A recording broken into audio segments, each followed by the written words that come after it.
begin the October 9th meeting of the Carson City Library Board of Trustees. Let's start with roll call. Chair Nichols, Present? Vice Chair Lucas. Present. Trustee Linares. Present. Trustee Markle. Present. Trustee Spansale. Present. A quorum is present. Thank you. All right, let's go on to item number 3, public comment. The public is invited at this time to provide comment on any topic that relates to a matter over which this public body has supervision, control, jurisdiction, or advisory power.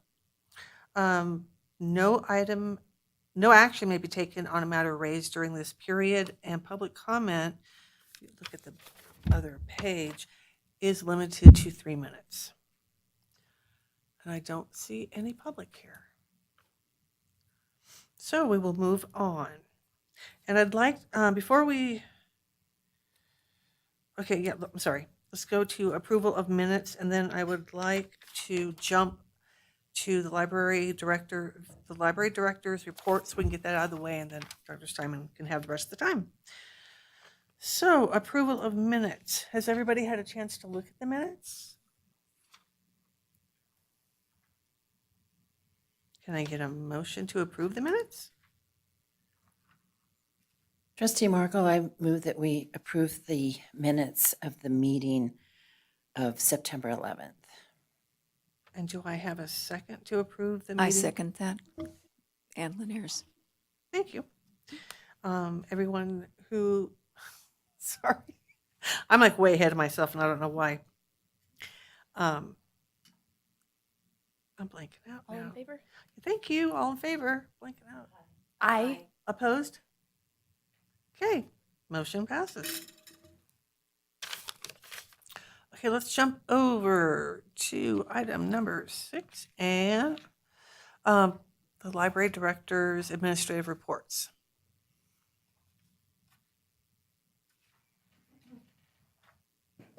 Joy Holt, Library Director for the record. Does anyone have any questions about the financials? Okay. Which one?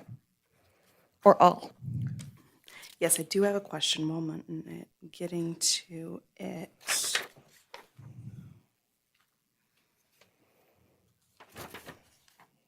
Yes, okay. The digital collection.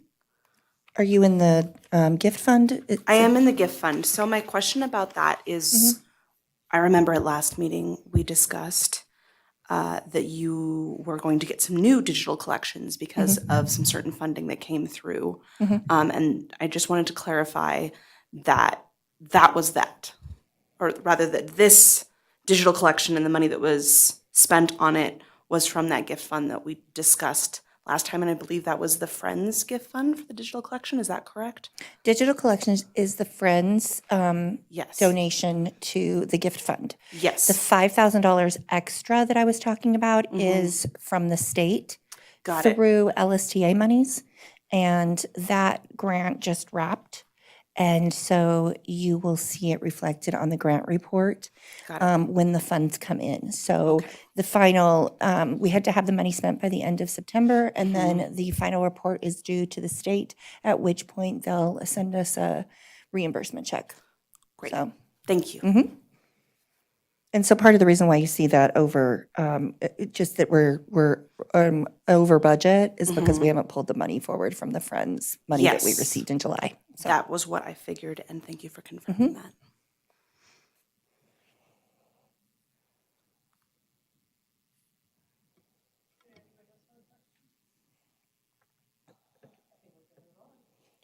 Okay. I'm going to jump to my report just really quickly, but I'll make it quick. Maybe.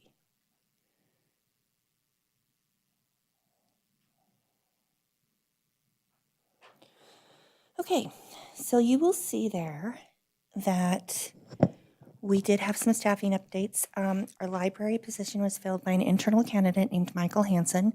He was hired about 6 months ago or more for a senior library assistant position. We did have, it was an open posting, so we did interview other candidates from outside of the library externally. And he was just by far and away the best option and the best choice. He's got a lot of experience throughout the community. He has a lot of community partnerships already established, has done a lot of programming with other community organizations. So he's going to be directly reporting to our programming and outreach coordinator, Haley Wilson. So we have his library assistant position open because he just vacated that. And we have, it did say the library assistant position was open and interviews were underway. We did fill it. And we have a new person starting on the 17th, next Friday. They always start on a Friday. It seems weird, I know, but it's because it's the start of the pay period. And so this is someone from out of state who will be moving here. And once I know that he's signed on the bottom line, et cetera, then we can announce his name. But that position is filled. We are still looking for the workforce development and social services coordinator. I did do a first round of interviews, and we'll be moving on from those. And I'll do another round. So we also have a part-time library clerk position that we have open because we promoted another staff member to library assistant, so her part-time position became available. So now we're trying to find that part-time library clerk, and then we're also still looking for a clerical hourly position. That's going to be someone who is going to help the deputy and me do the front-end financial stuff that has to be loaded into the accounting system. Because we have a two-part approval process, neither Sarah nor I, if we're going to be the approver, can do the entries of the invoices and whatnot. So our current library services manager, Allie Whipple, has been doing that work for us, but she just got promoted to a management position, so we really need to find another staff member or someone else to do that work for us hourly. We just haven't had a lot of candidates that are qualified. So what we've been seeing a lot of with these part-time positions is folks that have been very open that of what hours they're available, and their hours won't match the needs of the hours for the positions that we're trying to fill. So that's part of what we're facing right now with that. And so that senior library position is posted. It just posted earlier this week. So we haven't gotten a whole lot of applicants yet. So you'll see there how we've got those programming events coming up. And I wanted to keep this short. A couple of things I did want to say that are not included here because they were not over the finish line at the time of this writing is that if you've been to the library lately or if you haven't, we have a new circulation desk. And we have also posted before we get started with Dr. Steinman, we have the survey that he provided in writing today. We've got it on our website. We've got it on our social media. We have a QR code with it. We also have flyers posted throughout the library. We're going to be posting to Carson now, hopefully next week. And then we'll also, we're looking to find some sort of Spanish newsletter or publication that we can post the flyer in with the QR code so that folks, we can reach out to our Spanish speakers. We're also doing an outreach event next week at Empire Elementary.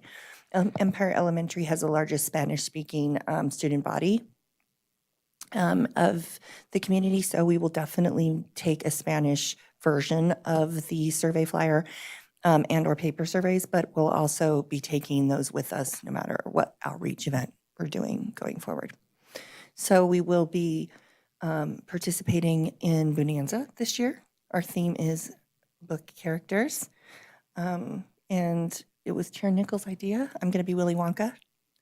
And then we will also be participating in the Nevada Day Parade, and we're going to have a float this year. So if you're interested in hanging out, riding in a truck, or on the back of a float, or walking alongside our float, because it turns out we have to have a person on either side for safety, please let us know. But you have to dress in cowboy wear, because it's Wild Wild West theme. And our theme is Read 'em Cowboy. So that's just a bit of a highlight of the programs that we've got going. And I think I covered the things that I wanted to let you guys know about that I didn't get on here because they weren't completed at the time of this writing. So, yeah. Does anybody have any questions? I All right. have one question and one comment, so I'll make the comment first. Okay. How dare you build a gnome home while I'm at work? Next time, do it on the weekend, please. All right. Well, hopefully we have a good enough turnout. I We mean, can do it again. yeah. And Bonanza, what time should we be at the park? We're going to show up at between 3:30 and 4 Okay, because it starts at 4:30. Might start at 4. I'll let you know. okay. Because I don't know that I actually know the exact time that we're going to be setting up. But I think wasn't it 3:30 I last year? was trying to remember because Because it started out really hot and it Yeah. ended really cold. yeah, Yeah. So it was earlier. it was a little windy though too. Yeah, that's true. And this year we've got candy that's going to have our sticker on it. So people know where they got their goods. Perfect. And you had a question, Chair Nichols? You said you had a question and a comment. Oh, that was it. Oh, My okay. comment was about the gnomes. My question was Oh, about okay, got it. Bonanza. Okay. If you guys if you ladies have an opportunity to come out to Bonanza, we would love help. So just dress as a book character and come on out and help us, or come out and just give us a bad time. But it is a lot of fun. Yeah, it's a lot of fun. And it just gets bigger and bigger every year. So If you got kids or grandkids or anything, I mean, even the teenagers love it. So that's true. Yeah. yeah, they have a good time. Is it volunteer staffed, or how do you manage that? Our hourly or our management staff who are salaried cover it. Yeah. Great fun. And then, of course, And then I have our volunteer here. Yeah. Wonderful. Okay. Well, thank you. Thank you. Appreciate that report. And then now we're going back to item number 5, and for possible action, discussion, and possible action regarding a planning workshop with Dr. Steinman. So thank you. We appreciate you being here.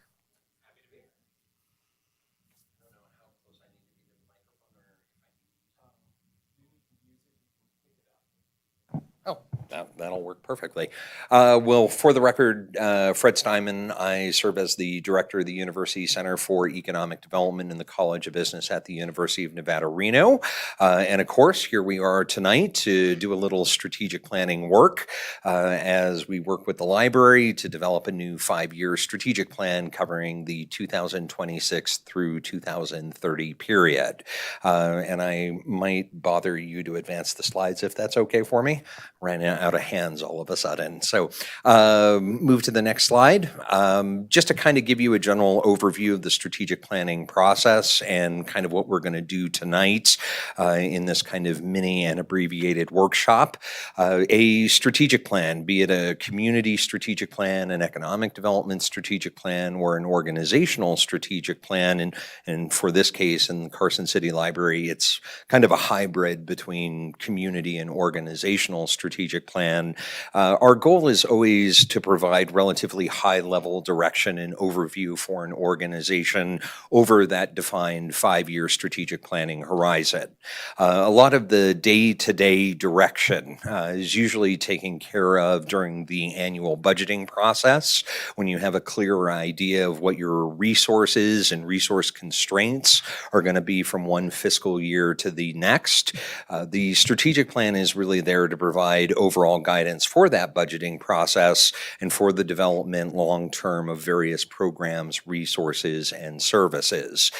So this is that beginning of that process of really starting to develop that overarching direction for the Carson City Library when it comes to various administrative functions, resource development efforts, outreach, engagement, and partnership efforts, and of course, probably most importantly for a library like the Carson City Library, library is the continued development of programs, resources, and services in service of the community and the patrons and individuals who depend on the library for that variety within the collection itself.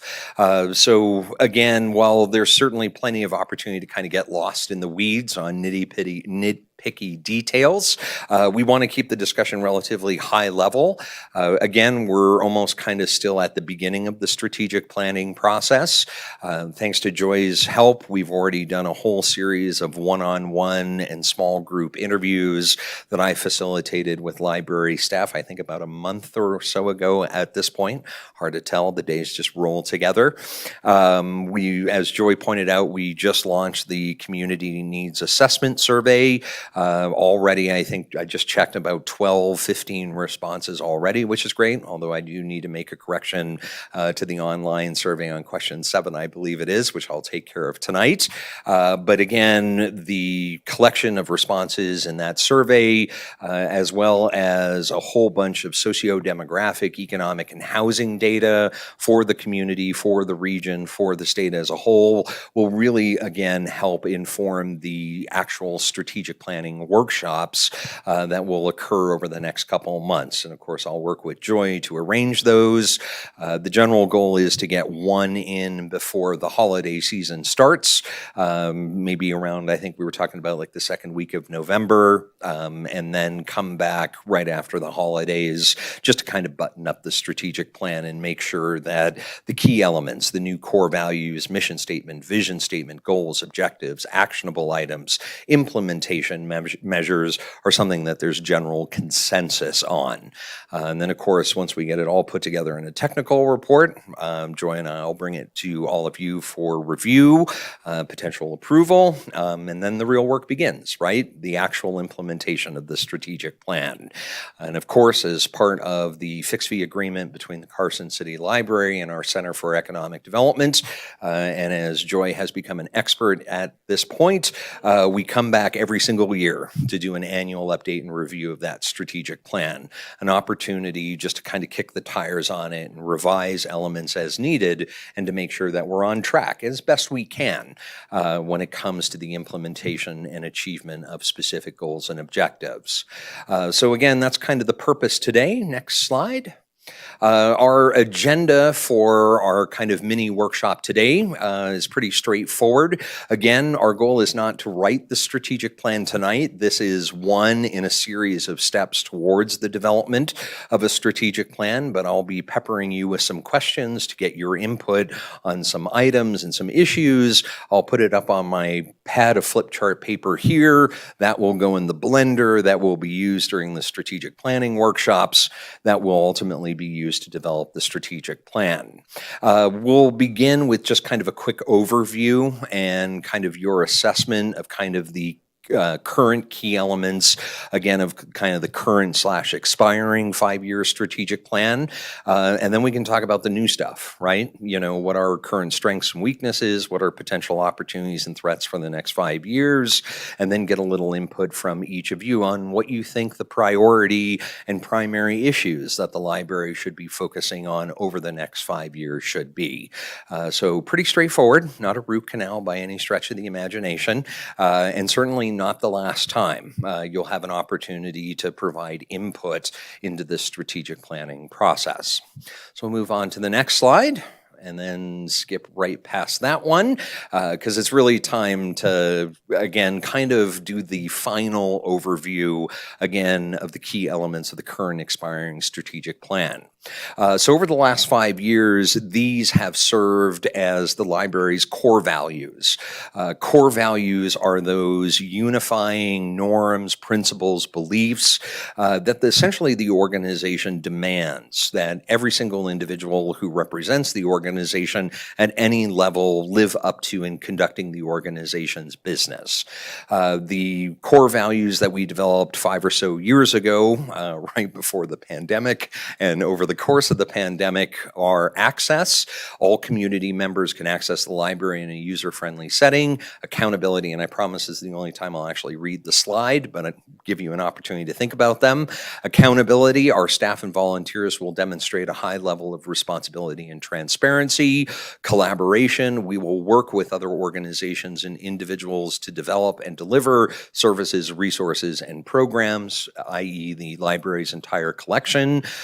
Community, we will be a hub of connection and positively contribute to the area's sense of community. Customer satisfaction, we will be courteous as representatives of the library, responsive and helpful. We will protect our users' privacy, certainly, in conjunction with the expectations of, association or organizational norms and professional norms and expectations. Education, we will promote learning through literacy, reading, digital and technology knowledge, and workforce development programs. And finally, innovation. We will employ new technologies and techniques to serve our community's interests and needs. So very quickly with these core values, how do you feel about them? Are you satisfied with these core values? Are there potentially things missing in these core values? Are there things that you think are particularly important for the library to extend in the next 5-year period? Are there things that aren't listed here that you would like considered to be part of the core values in the new 5-year strategic plan?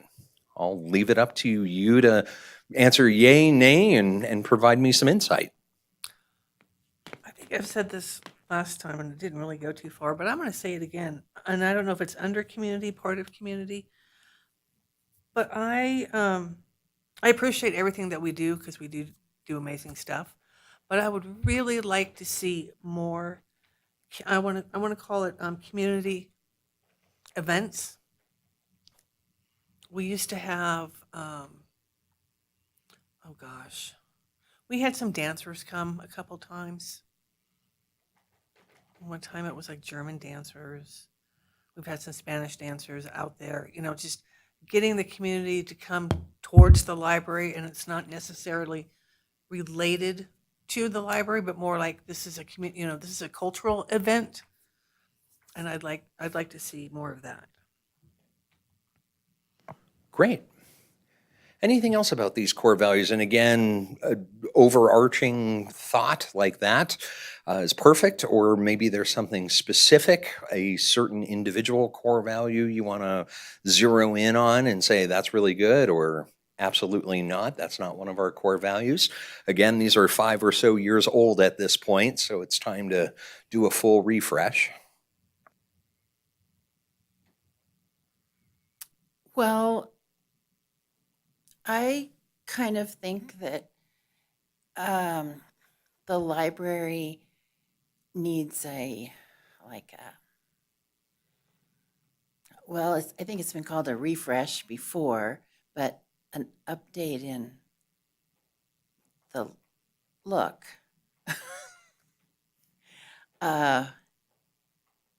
It has an old-fashioned feel.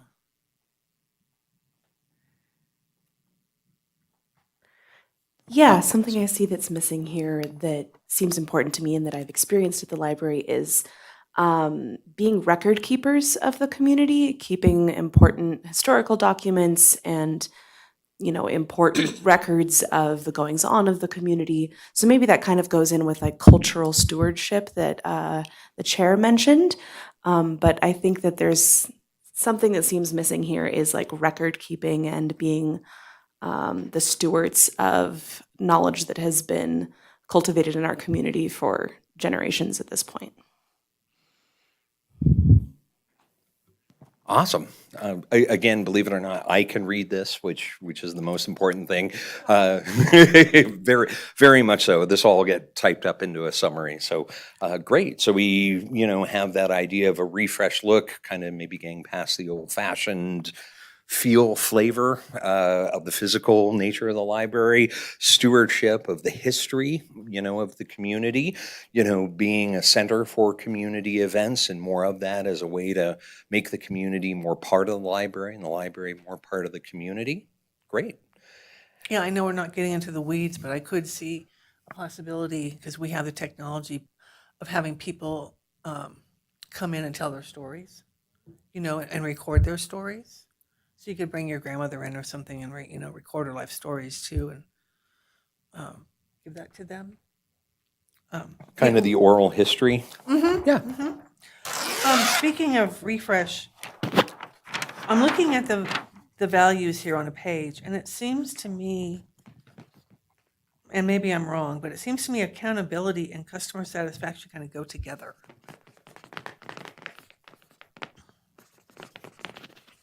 Fair enough. Yep. Again, it's going to be an opportunity for us to, potentially combine, rewrite, redevelop, thinking about accountability and customer satisfaction, customer service is one and the same. It's great. Vice Chair Lucas, I feel like maybe, I think access, I like that access is on there. I think it's still important, but I'm wondering if maybe we need to restructure it to flesh out our digital presence some. I feel like in the last 5 years, we've got a whole bunch of new technology and a whole bunch of, like, we've shifted, our usage percentage and whatnot. So Yep. we don't, our community members don't just access the library physically, but they access a lot of our services online. So that might just need a little bit more. Absolutely. I think that's very consistent on trends that we saw over the last 5 years. Again, this is a strategic plan that was kind of born out of the pandemic and the transition to new technologies and digital resources when the world was shut down. There was only that access, and a lot of people have stayed there and increased their digital utilization. So, excellent. I might like to see the word leadership.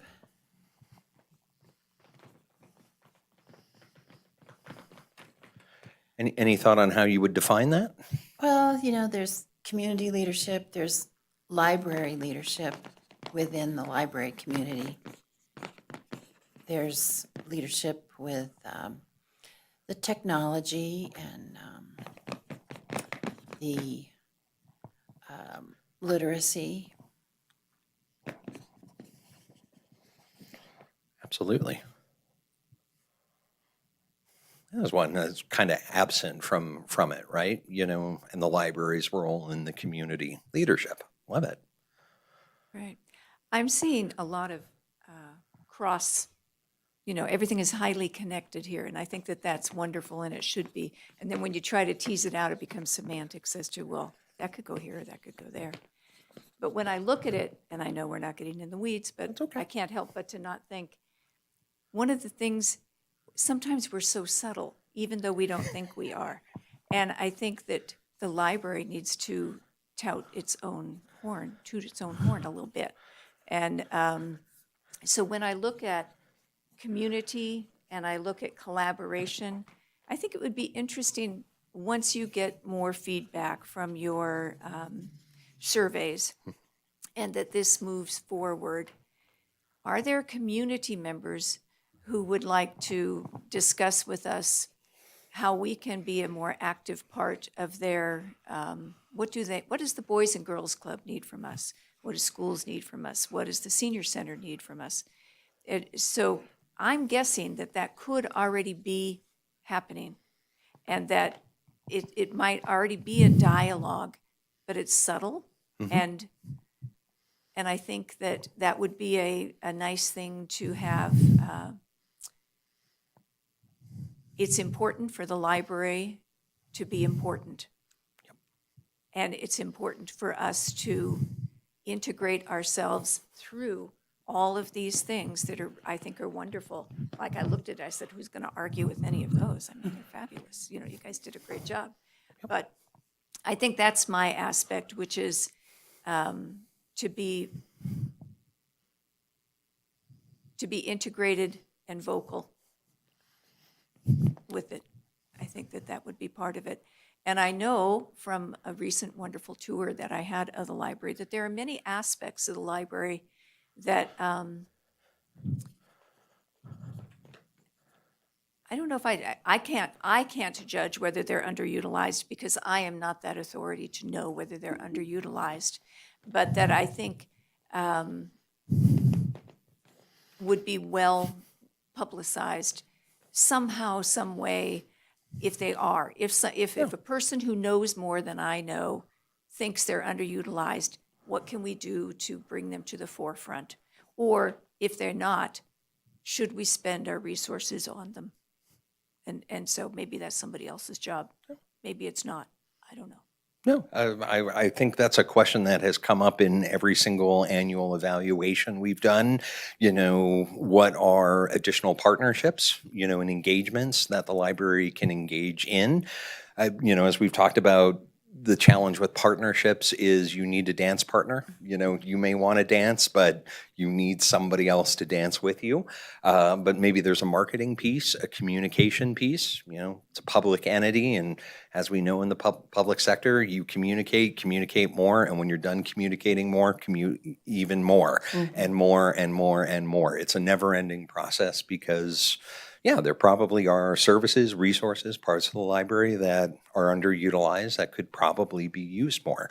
And that's part of this process, is figuring out what are those elements and how can we increase utilization and use of those things by partners or communication, whatever the case may be is. Great. Yeah, I'd like to add a +1 to the idea of communication. It seems to me like the word communication should show up on this list. Perhaps underneath collaboration, like, we will proactively communicate with would-be partners to and organizations and individuals to develop, et cetera, et cetera. But the library is a place of words, right? And a place of story and learning. And so it would make sense that even though, marketing the things that you already do is a task on top of the task, I think that having that in our goals here, our values, would cut to the core of that. Absolutely. +1 added, communication, collaboration, circle to emphasize. Perfect. Since we're, still talking about words, I think, what Trustee Linares is talking about also is outreach. I don't see the word outreach appear. I know that the library does a ton of outreach. It's not, I'm not being critical or anything. I just think that it should be something that is prominent. Excellent. And I think that dovetails perfectly into the partnerships, the engagement, the communication and collaboration piece. Absolutely. Again, outreach. And that's a responsibility of everyone who works for and represents a library. Excellent. Anything else about the core values before we kick the tires on mission and vision? Feel pretty good about this? Anything else? Well, I have looked at the mission and vision, but not today, so I don't want to go get muddy in my brain. But That's the next slide. my brain's already muddy enough. I don't need to go farther. Listening to all of this and what Trustee Markowitz is saying, I think it's also community integration. And I think that when we look at the jobs we have open, and we look at the workforce, when we look at some of the wonderful resources we have, we are interconnected with other groups is too broad, but I'm going to stay with it because I don't have another word right now.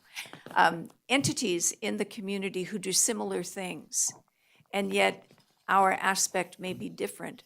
So being part of a community forum integration, if you need this kind of situation, the library is great for it, but then we'll refer you to this place. And I don't know that would go here, but the integration is what a lot of this is, a separate overarching thing. I don't think it needs to be added because it's embedded already. Yeah. But who knows? Again, certainly not the last time. And the good news is we don't have to figure out structure today. This is ideas. This is to help frame the discussions that'll come up in the workshops and some of the other one-on-one stakeholder interviews that I'll be conducting as well. Community integration. Great. Anything else before we turn the page? Going once, twice, 2 1/4, 2 3/4. All right, on to the mission and vision statements. So mission statements and vision statements, they serve important roles in a strategic plan. And to your point about other organizations that we essentially exist in the same sandbox with, right? A mission statement is a statement of who we are, what we do, how we do it as an organization, and maybe most importantly, how it differentiates us from other similar actors, right? Potential partners, stakeholders. But at the end of the day, the library is not a school. It is not a babysitting service. It is not a community college or university. It is more than just a repository. It's not a bookstore. But those agencies, organizations, entities have similar missions and obviously serve similar populations, right? The grade 6 student, who comes over from the school may spend time in the library on the weekend or, with their families or after school, so it's the same people, right, that we're all trying to serve, same community with the same shared needs. But again, the library is unique. It's different in a lot of ways from everybody else. So over the last couple of years, as we've implemented the strategic plan and modified things, this was kind of the last version of the current mission or / expiring mission statement.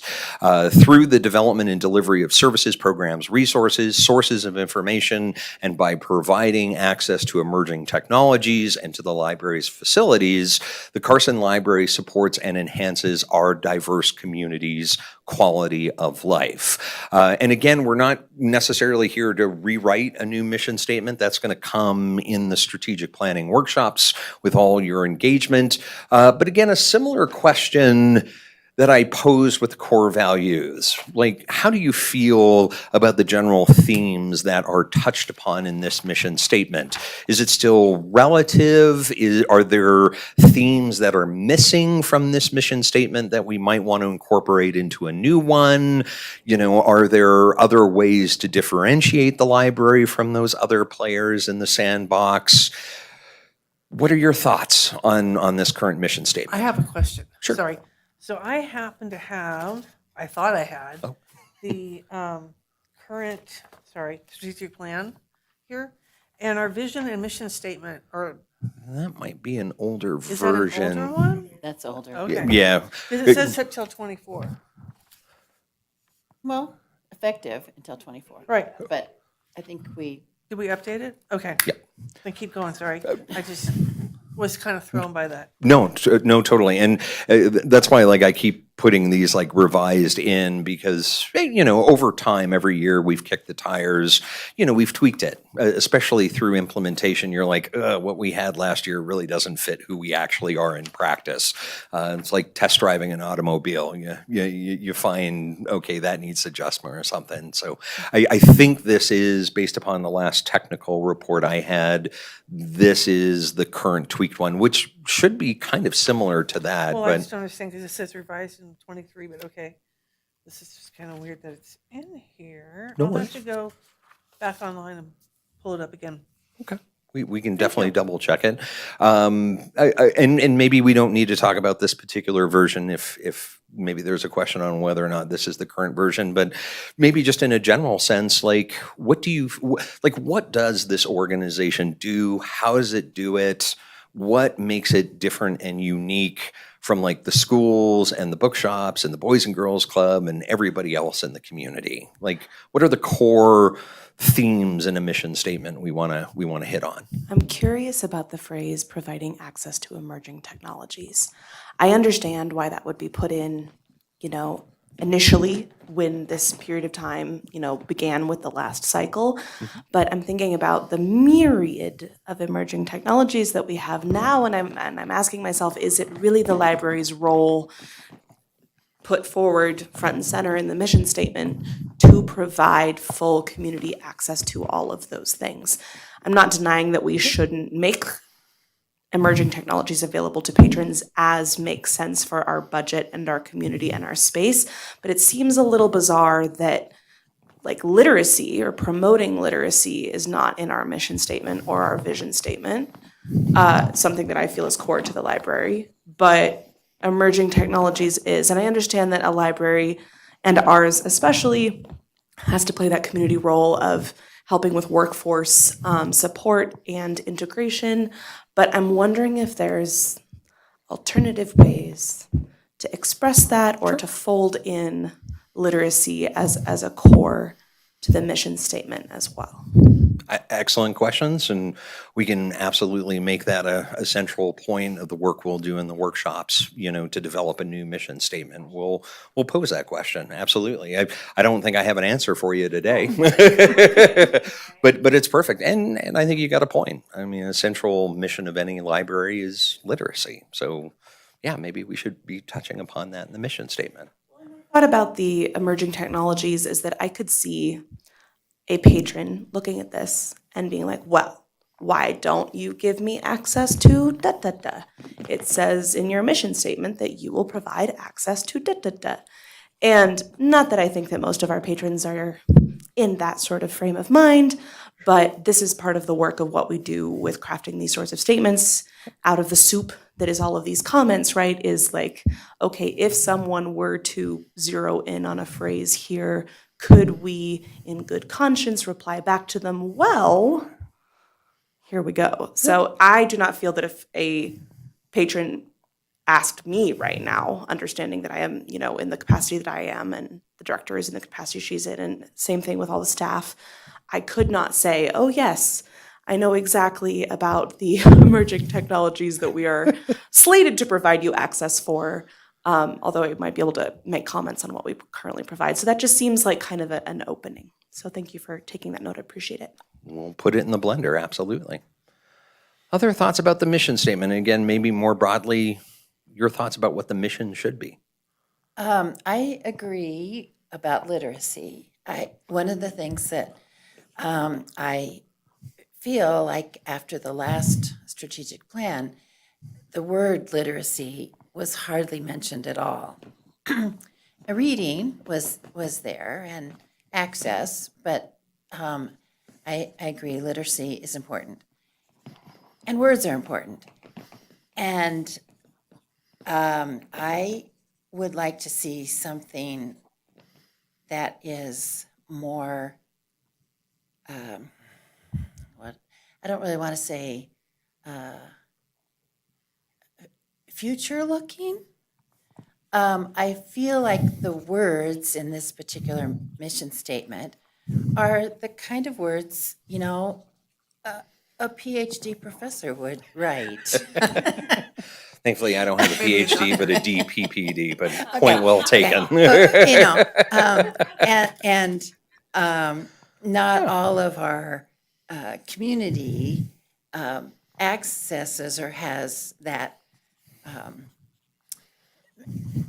It may feel a little heavy, wordy, and it's not a critical statement, but this is the opportunity to look, to broaden. Absolutely. And I would like to see fewer words and more words that are, I guess, more exciting. I have trouble explaining what that would mean, but Do you mean exciting or simpler? With Not a tinge simpler. of excitement. Because if this looks like two doctorates got together and wrote it, it's true. Yeah. To an extent. Yeah. But so I'm just trying to help kind of Yeah, I don't whittle know down that. what you're saying. I mean, simpler isn't necessarily what I mean. Okay. I mean, I think that people in our community can, a lot of them can read this. Sure. But it's not going to grab them. And so the words that are used today, mostly in, of course, social media and just media, entertainment media, are more, they grab people in, they catch people. And, More patron-oriented, more, out-focused, Yeah, I could as a say way to younger. engage outreach. Yeah. Yeah. Do you I think get it's it. too many words? Oh, yeah.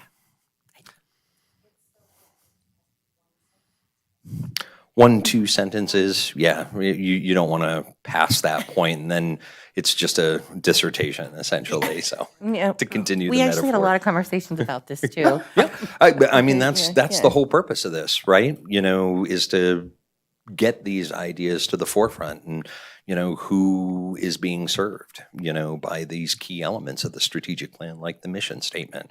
If we're writing a strategic plan just for us here in the room, what's the point? Right? Yeah, I mean, I wouldn't want this to be printed up and put on a big, Yeah. piece of paper or something and put on the front doors of the library. Because I don't think it would mean anything to people walking through the doors. No. Because they wouldn't take the time to read it, first of all. That's absolutely fair, and again, we'll keep those things in mind when we get into the workshops and Sure. start drafting. I mean, it's a good direction to provide to that process. Where's the rallying cry, if you will? Where's that unifying force within the mission statement? Absolutely, that's great. I agree. And I have agreed since the last time we did this, I do not like the mission statement as it's worded. I do not like the fact that it does not talk about literacy. I mean, you could talk about access to technology literacy or teaching technology literacy. But I think it's poorly worded. And yeah, it doesn't excite me at all. And I would like to see the words I mean, you have community in there. I'd like to keep the words community in there. But definitely would like to see the word literacy and, make it mean something, about books, learning.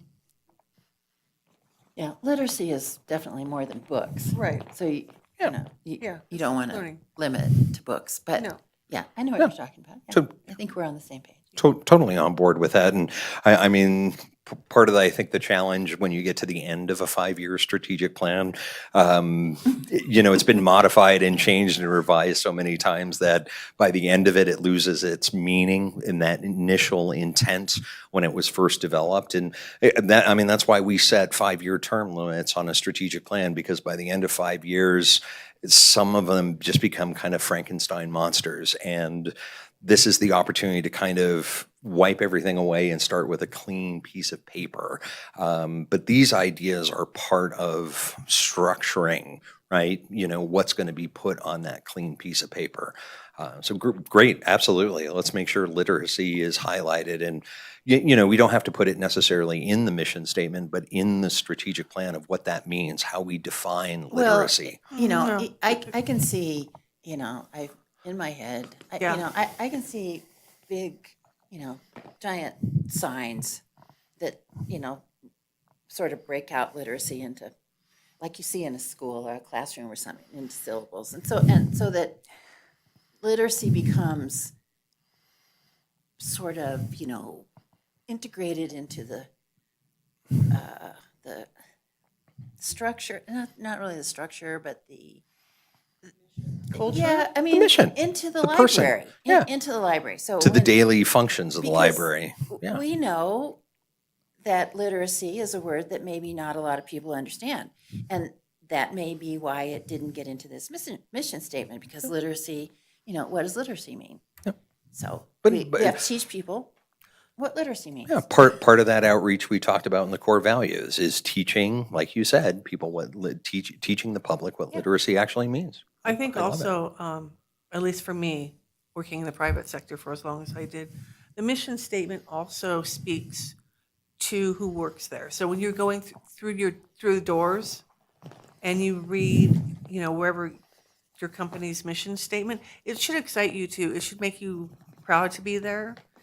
And again, this is very boring, but I just like to say it's not just for the public, but it's for the staff as well. I like the diverse communities quality of life phrase. I like the quality of life phrase. I like that the word diverse is in there just because it's more welcoming. Other words could be used as well, of course. But I like the idea of the quality of life as the library is not just where you find your next great read, but that great read and that the education that you have while you're doing it and the connections that you make with the staff while you're getting it help you overall improve your quality of life. So I think there's nuggets of gold in there. That's certainly something that came up time and time again. I mean, even going back to the original first draft of this expiring strategic plan is the uniqueness of the Carson City Library in this community and region too. I mean, a lot of people that use the library don't live just in Carson City, right? Like there's a highly transient workforce, state workforce, that will use the library. And time again, we heard that idea of how the library enhances quality of life in the community, just beyond literacy, by provision and access to services, being a place where all people are welcome. So we will do our best to keep those nuggets as we start the process of developing that new mission. Anything else over here on the mission statement? I mean, in its defense, it's not nearly as bad as corporate jargon. But when You should see the mission statement of UNR. sometimes I you read can it 10 pages times. I have and no take idea what it nothing says. away. And you're like, what did I just read? I don't have that feeling. But if I read this once and someone said, sum that back to me, I think I would have a hard time like repeating the high points easily to someone else and picking out the value. So maybe it just needs to, yeah, what everybody else said, just maybe like condensed and strengthened and focused. Little tighter. Yeah. Yeah, and I also think, I just read a big article about how social media has shortened our attention spans. So we literally, as a society, don't have as long attention spans as we might have had even 2 years ago. So, Yep. So I would feel left out if I didn't make a comment, since we've all had so many Please, comments. So I agree that this last phrase, it's what are we doing and who are we doing it for? So the last phrase is who is the important person. And then when I look at the first part, it rankles that we're developing and delivering sources of information. Are we really developing them? I mean, it's not even grammatically what you actually mean. But I think that when it was written, perhaps it was a blueprint, because later we say, oh, we took this phrase and here's 5 things, and we took this and there's 5 things. But resources is the key term, and they're all resources. And so you saying this does not need to be a blueprint is helpful going forward, that it should be concise, that it should summarize, it should say who and what are we doing. So a literate population, enhancing the diverse literate population with resources, some version of that, you'd probably have something, but it would sound much better when you guys all put that together.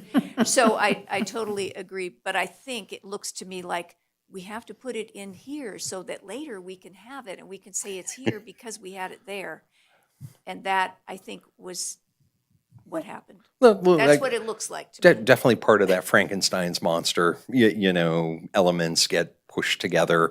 Very, very true. And it sounds like general agreement that, again, it needs to be more concise, tighter, literacy, and more literacy, the quality of life piece, the who, we actually serve, critical part of a mission statement. All excellent points. And again, you're providing, those guide rails as, I work with staff to develop that new mission statement. Certainly not the last time. Digital literacy sort of might encompass more than just literacy. Great. But then we have to list them all, do we not? Yeah, that kind of I limits. don't know. If you start saying digital start literacy, then saying- you have to say all the other kinds. I think you just want to say literate. Not in a mission statement. But we'll let somebody else deal with it, but I don't think we want digital literacy myself. Yeah.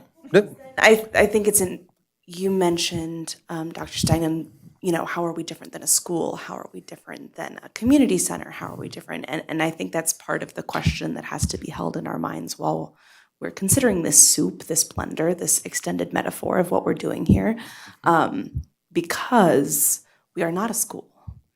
We are not a community center. We're a blend of things in that we do education and we serve the community, but it is not, I don't think it's the place of the mission statement to be teaching. And maybe not in the mission statement, but Necessarily. I mean, the entire strategic entire- plan as a as a- as a document, whole, yeah. we can reserve space, What right? kinds of literacy? To have that discussion of when we say literacy, these are the things that we mean, right?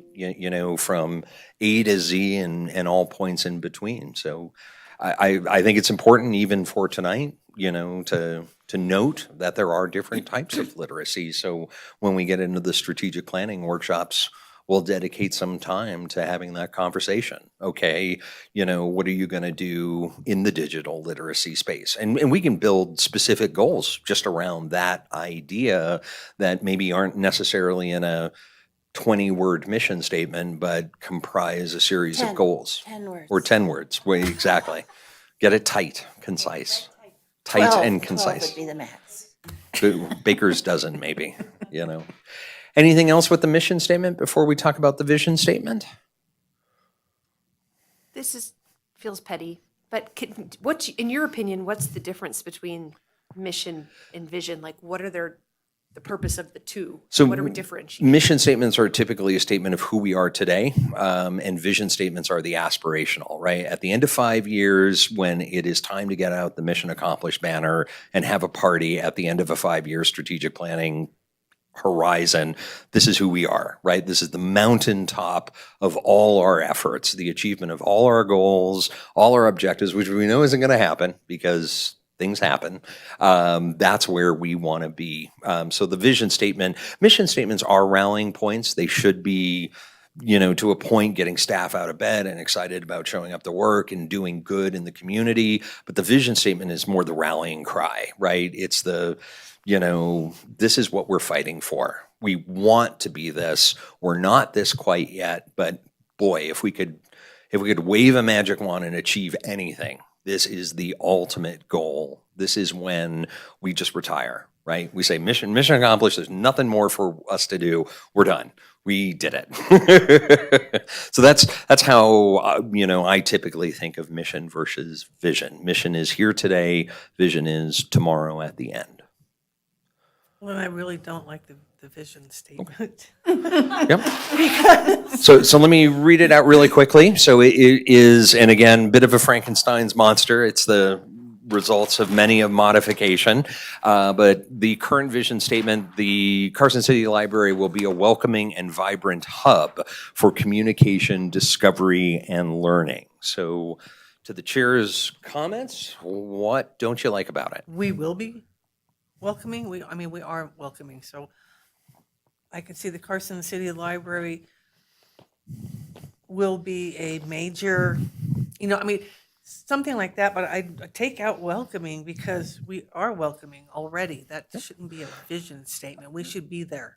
Quite possibly, one. there's the mission accomplished, right? We are Going there. back 5 years Yeah, that's what ago. I'm saying. We are there. So But I- one of the reason that this was originally decided on, and you can correct me if I'm wrong, because I was, the first two iterations of this predate me, was that one of the pieces of feedback we got was that we weren't particularly welcoming.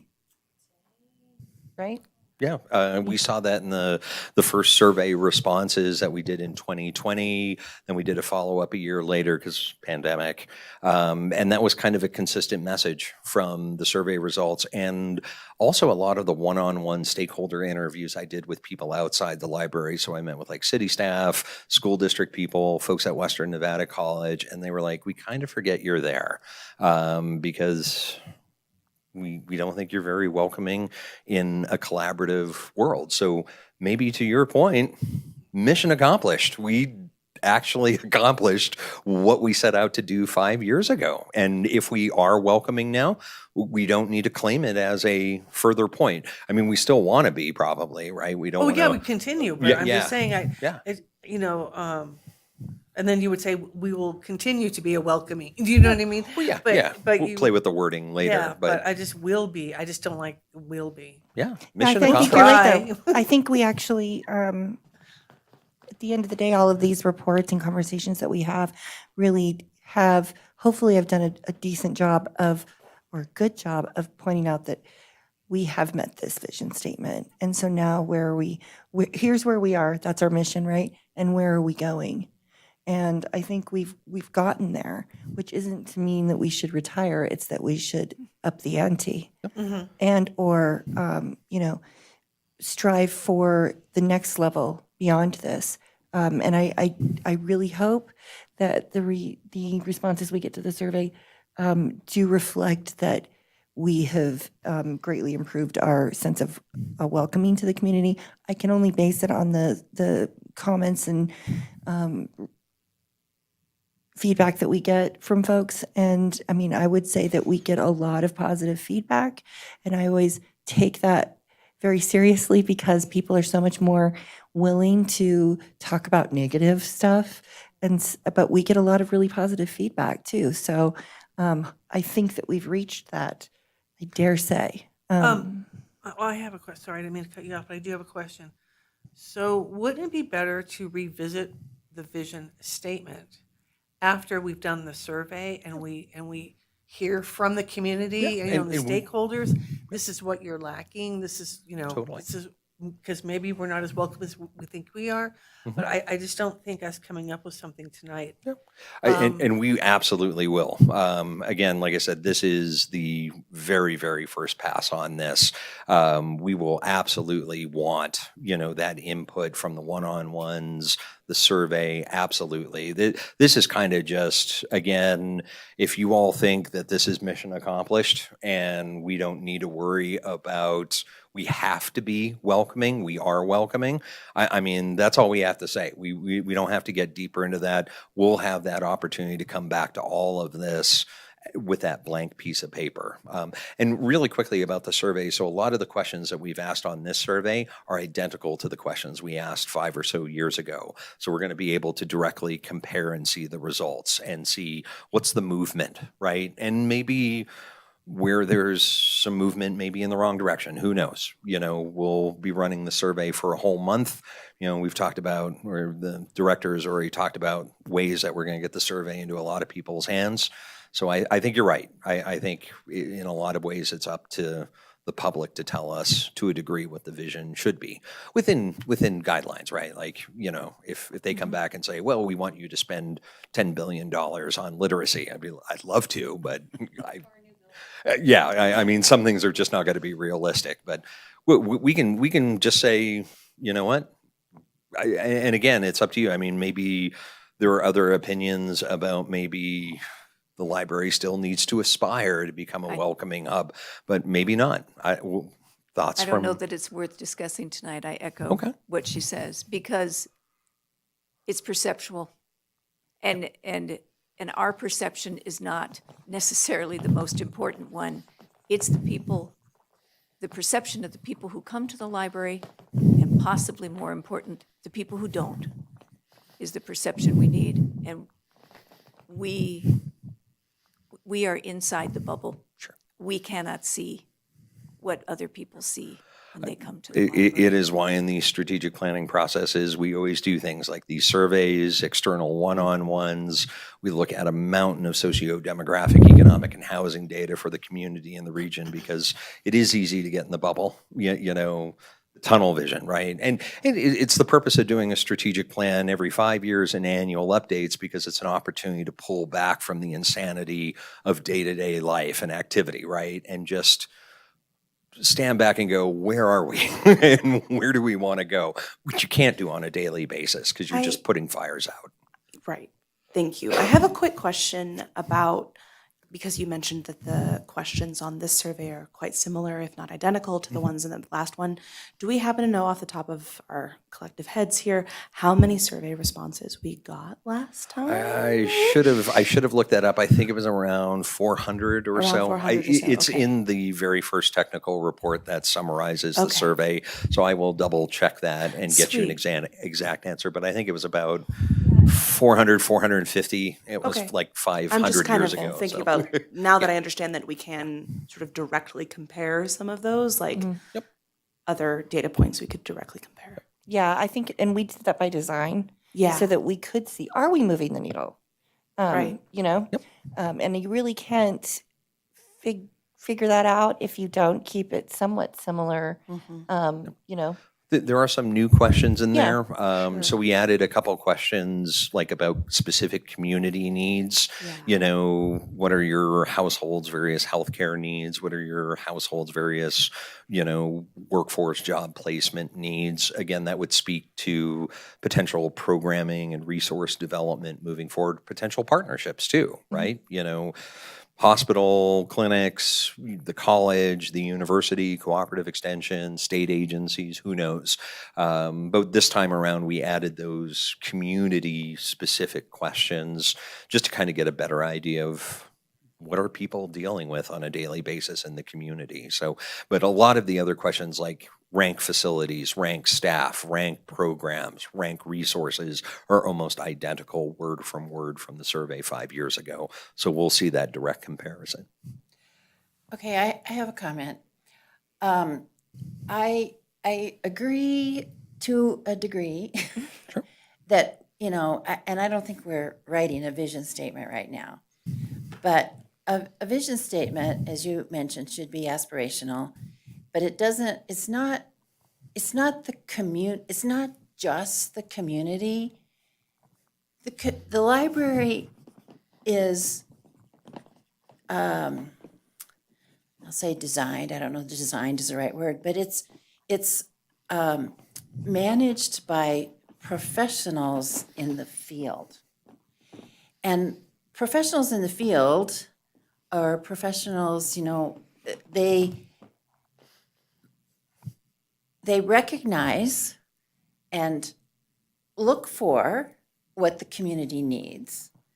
But professionals also need the aspiration to move beyond what the community needs. I mean, and this is kind of crazy, but, you know, you could have responses that say, I really want the library to be a hub for video games.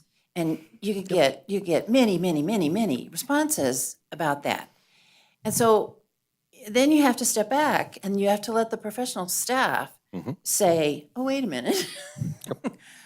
Are we doing something wrong? Or have we not done something right to, you know, create the impression that the library could become a hub, a video game, a hub, when what we're really here for is, you know, literacy and community quality of life.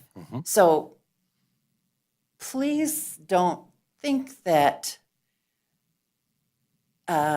it's all community directed. I don't think there's anyone here that thinks it's all community directed, that right there came Oh, from no, I don't think that's, community. no. But it's an excellent point. I mean, you know, it's a reason why you're paying staff. You Yeah. know, if we just took a vote every time a decision was made, I mean, you know the phrase, a camel is just a horse designed by committee. You know, it's going to satisfy nobody and accomplish nothing all at once, and you're going to spend a whole lot of money and effort getting there. And again, that's the purpose of the workshops, right? The facilitated workshops where, you know, we take the results of the survey and the one-on-ones and the data collection and all of this tonight, and we work with staff, you know, multi-day, full-day workshops, grinding it out, you know, and trying to take it in its entirety, as opposed to, okay, what are the 762 things we need to do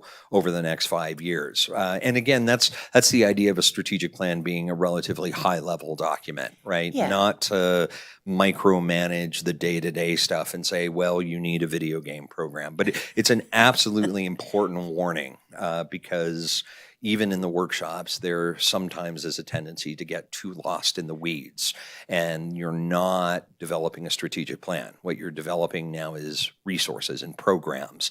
That comes later, right? Yeah. This is the overarching direction. Where do we want to be at the end of the next 5 years? When 2030 comes to an end, where the heck do we want to be? And that's the day-to-day stuff that drives it. So it's an excellent point. And, you know, I think also, I mean, in my perspective, it also should become a I don't know if this may sound silly, but a professional development opportunity for Oh, staffing. For staff, I mean, the staff who are currently working or staff that might come to work. It's important to,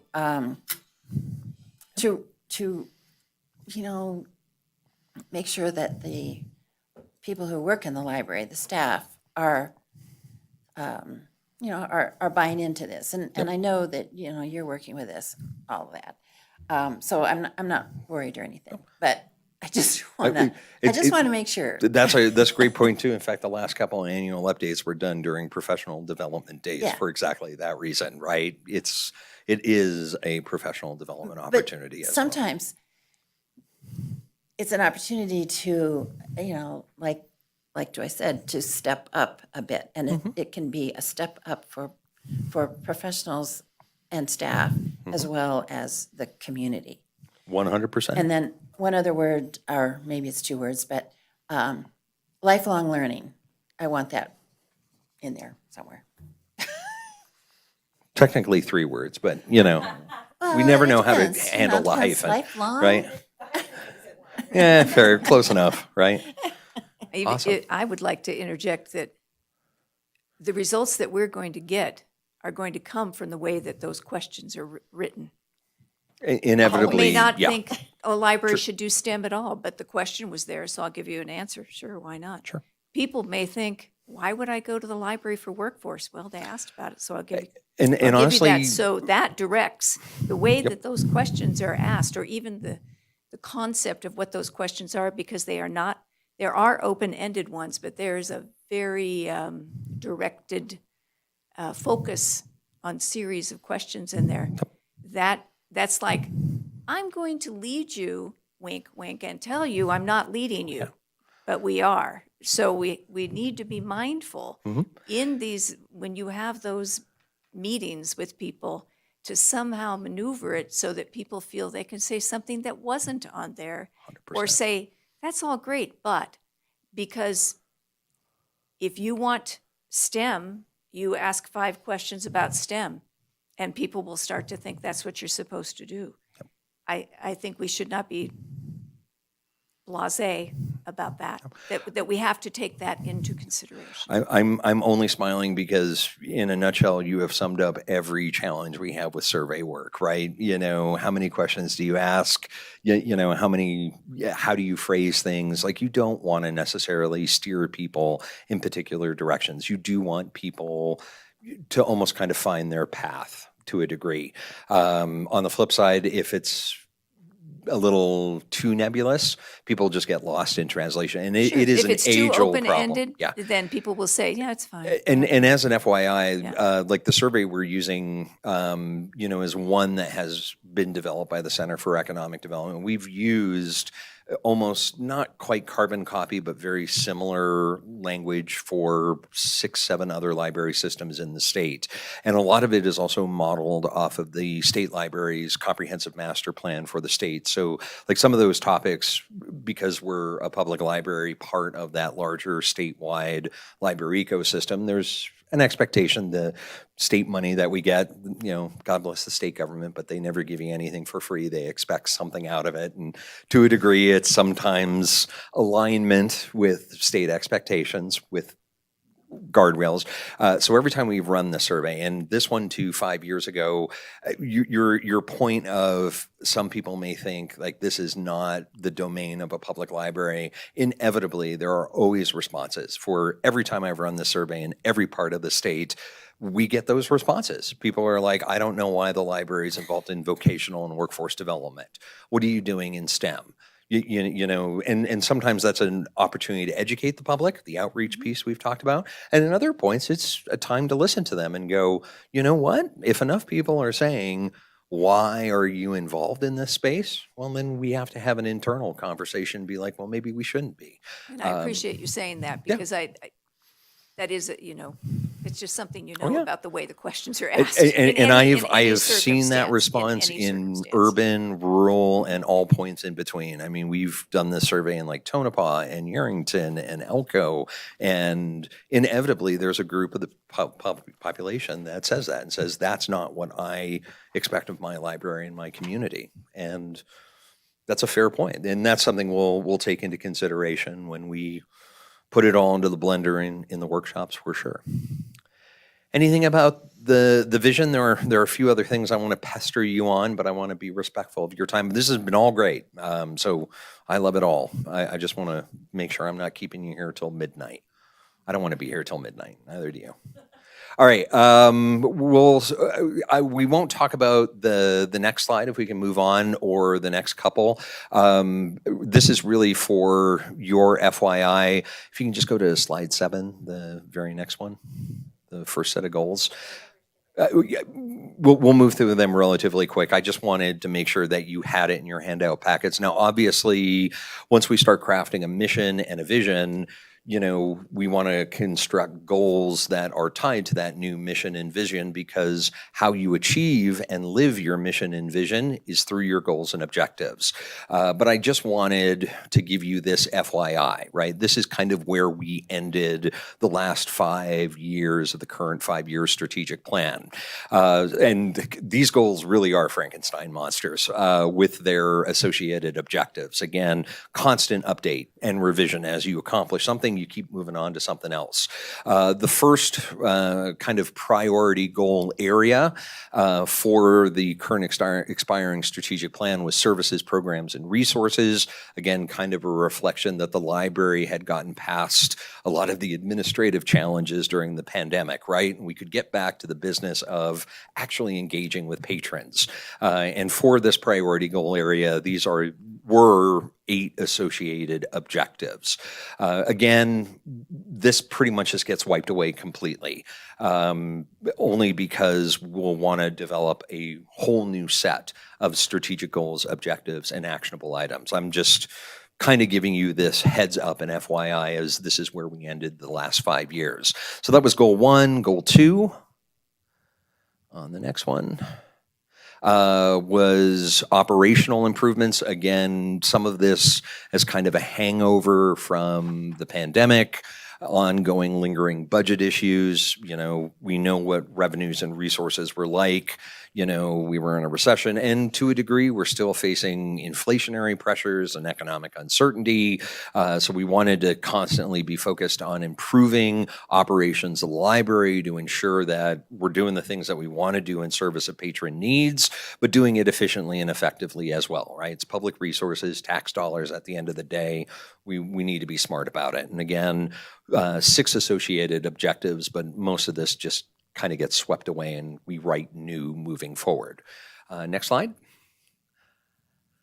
The next priority goal, again, were kind of the facility improvements, access and comfort improvements, really looking to improve overall access and usability, if you will, for lack of a word, of current facilities.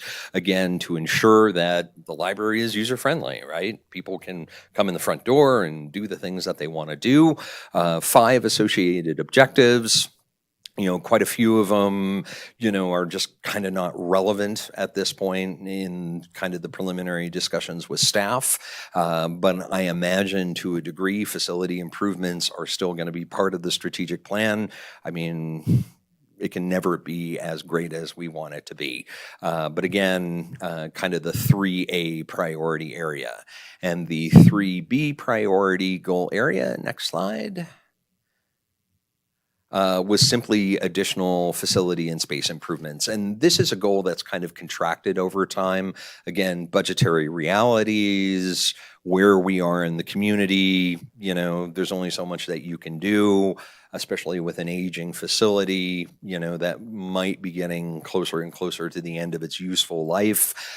So this is one that has kind of fallen further down in the priority list, because these are rank ordered in terms of their priorities, and really kind of collapse down to just simply 4, objectives.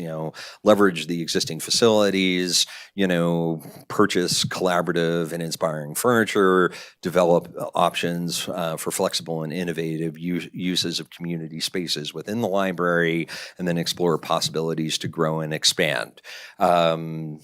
Again, talking with staff, general progress. I mean, we just talked about the new desk. So it's not like there haven't been major facility and space improvements over the last 5 years. And it's probably something we'll revisit in the strategic plan itself. But that's kind of your FYI of what the last set of strategic goals and objectives were. But again, as we write a new set of core values, a new mission statement, a new vision statement, and new priority and primary issues, we'll develop all new goals, objectives, and actionable items to go with it. So that kind of leads us to, let's talk about the future, right? We've kind of been harping on the last 5 years a little bit by reviewing a strategic plan that is ceremoniously now being retired and replaced by something brand spanking new.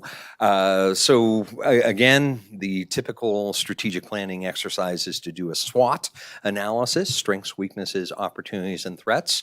I will say, in my experience of doing this for 15, 20 years, most organizations do SWOT analyses extremely poorly.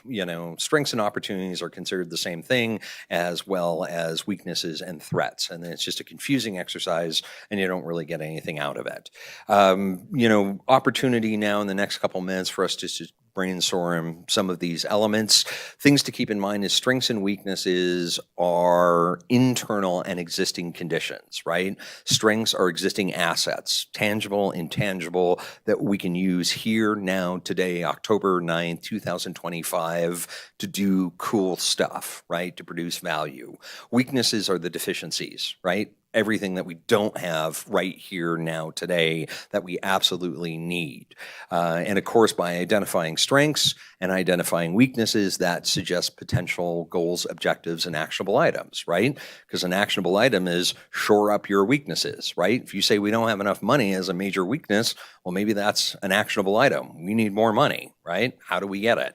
Opportunities and threats are the stuff in the future, right? They haven't occurred yet, and depending upon how they break, they could be either very advantageous for us or could be absolutely disadvantageous for us. Good example of an opportunity: a major benefactor comes out of the blue and drops $100 million in your lap. Hasn't happened yet. It would be awesome if it did. How can we make that happen, right? Maybe more engagement, more outreach, more partnership. Who knows, right? But it could certainly be very positive for the library's efforts moving forward. Threats are the boogeymen, right? The monsters that lurk under the bed. Continued inflation, another pandemic, a major global recession. Those are the things that shut us down in our tracks. And you can't control it, but you do want to have some sort of contingency for it, right?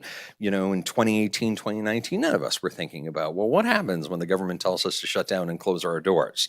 Now that that's happened, we should have a contingency plan in place. What if it happens again, right? How do we switch, to more online, digitally accessed resources as opposed to in-person story time in a building that you cannot open the door for?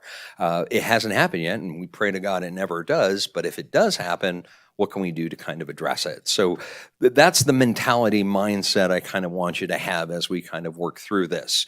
So on the next slide, we're going to just simply do some very quick SWOT brainstorming. Tell me about the strengths of the Carson City Library. Like, what does the library do particularly well? Where are we strong? Tangible, intangible, things like staff, facilities, programs, resources, collections, reputation. I don't know. You tell me. What does the library do particularly well that maybe we don't want to screw up over the next 5 years? It seems like the youth services for younger students, children, they seem strong. Story times, things like that. Yeah, those are programs. I think they do programming really well. Sorry? Programming, definitely. I don't know how we'd screw it up, but I think our central location is a strength that we possess. Moving to Minden would probably screw it up. But I mean, we're reachable by a lot of different parts of town, and we're we're close to the park, we're close to the pool, we're close to downtown. Like, we're very well located. Yeah, great. I think the cohesion of our staff is strong, speaking from the outside, like just hearing things about like, oh, well, we found an internal candidate, they were very strong, we looked at other people, this person still had a lot of the skills that we were looking for. So I think the cohesion and the development of staff is a strength. Awesome. Other major strengths? Talked about staff, talked about the location, youth services, things like story time. We the do a really programming. good job of staying in our budget. I think that fiscally, we're very strong. Absolutely. And not everybody can say that. Trust me. I have worked with many an organization that is chronically in the red. And it's just like you continue to put yourself at a disadvantage every beginning of every fiscal year because you're still paying off the last fiscal year. Stop that. Also, I would think that we have the support of our city leadership, the Board of Supervisors. Oh, yeah. And definitely not every organization, Right. not every library in the state can say that. I'm not going to say who, but yeah, I've seen that. It And appears, and that's not a happy place to be, by the way. it appears when we look at the word diverse and how often that comes up in the literature, that our staff is very cognizant of the need to address diverse needs. So it's the awareness. I think they could tell us whether they've done that or not. I mean, there's always room for growth, but I think that definitely you cannot grow if you don't think that it's an issue. Sure. So that's a Especially- big deal. Especially with a patron base as large, as the Carson Lot of City Libraries. I variety. mean, you're a growing large metropolitan statistical area, the Carson City MSA. You serve a lot of fast-growing communities in northwestern Nevada. Yeah, it's going to be diverse, just simple numbers game. You get beyond a dozen people. Absolutely. Other major strengths? I think the variety of collections that we have, like we don't just have a fiction collection, we don't just have a digital collection, we don't just have a Spanish speaking collection, but we have all of those. And I have heard in my limited tenure here how those are being worked on, developed, added to. And I know that some of that was part of the retiring strategic plan, but I think that at its core, a library is a collection, right? And I think that the variety of our collection is a strength. And again, believe it or not, I can read that. So I know that's just scribbles to all of you. Well, keying in on this point that says of the community and/or region, and I think actually Trustee Markle would actually know whether what I'm saying is true or not true. But I know that we have like interlibrary loan, we work with other libraries. That is a positive, I think, yes, of the makes a strength, yeah. Did- Yeah. I mean, there's, what would you call it, collaborative processes or Collaborative lending and collaborative cataloging. cataloging and collections. engagement. Yeah, mostly because of our involvement in the Nevada Library Cooperative. Yeah, But we cooperative. are within that we are strong because we have a much larger collection and we're able to contribute in a way that financially that our counterparts in some of the smaller communities can't. So we do have strength there. And maybe that strength comes from a lot of adding up a lot. It's the sum of all of those different things we've stated. But yeah, I do think we're strong there. Absolutely, and probably adds to the variety, right, of the collections as well. You don't necessarily have to have it inside the building per se. There is a collaborative that we can pull resources from. If we don't have it, we can find it for you. That should be a slogan. Somebody should write that down. Oh, wait. Other major strengths we want to highlight. Are those the big ticket ones? As I start to see eyes get glossy. I think the last one is flexibility. In none of my interactions with the library as a patron and now as a trustee, have I seen any evidence of being stuck in a particular way that isn't working. And I think that flexibility is key for a changing community such as ours. And now at this, tipping point between one strategic plan and another, I think that's a strength.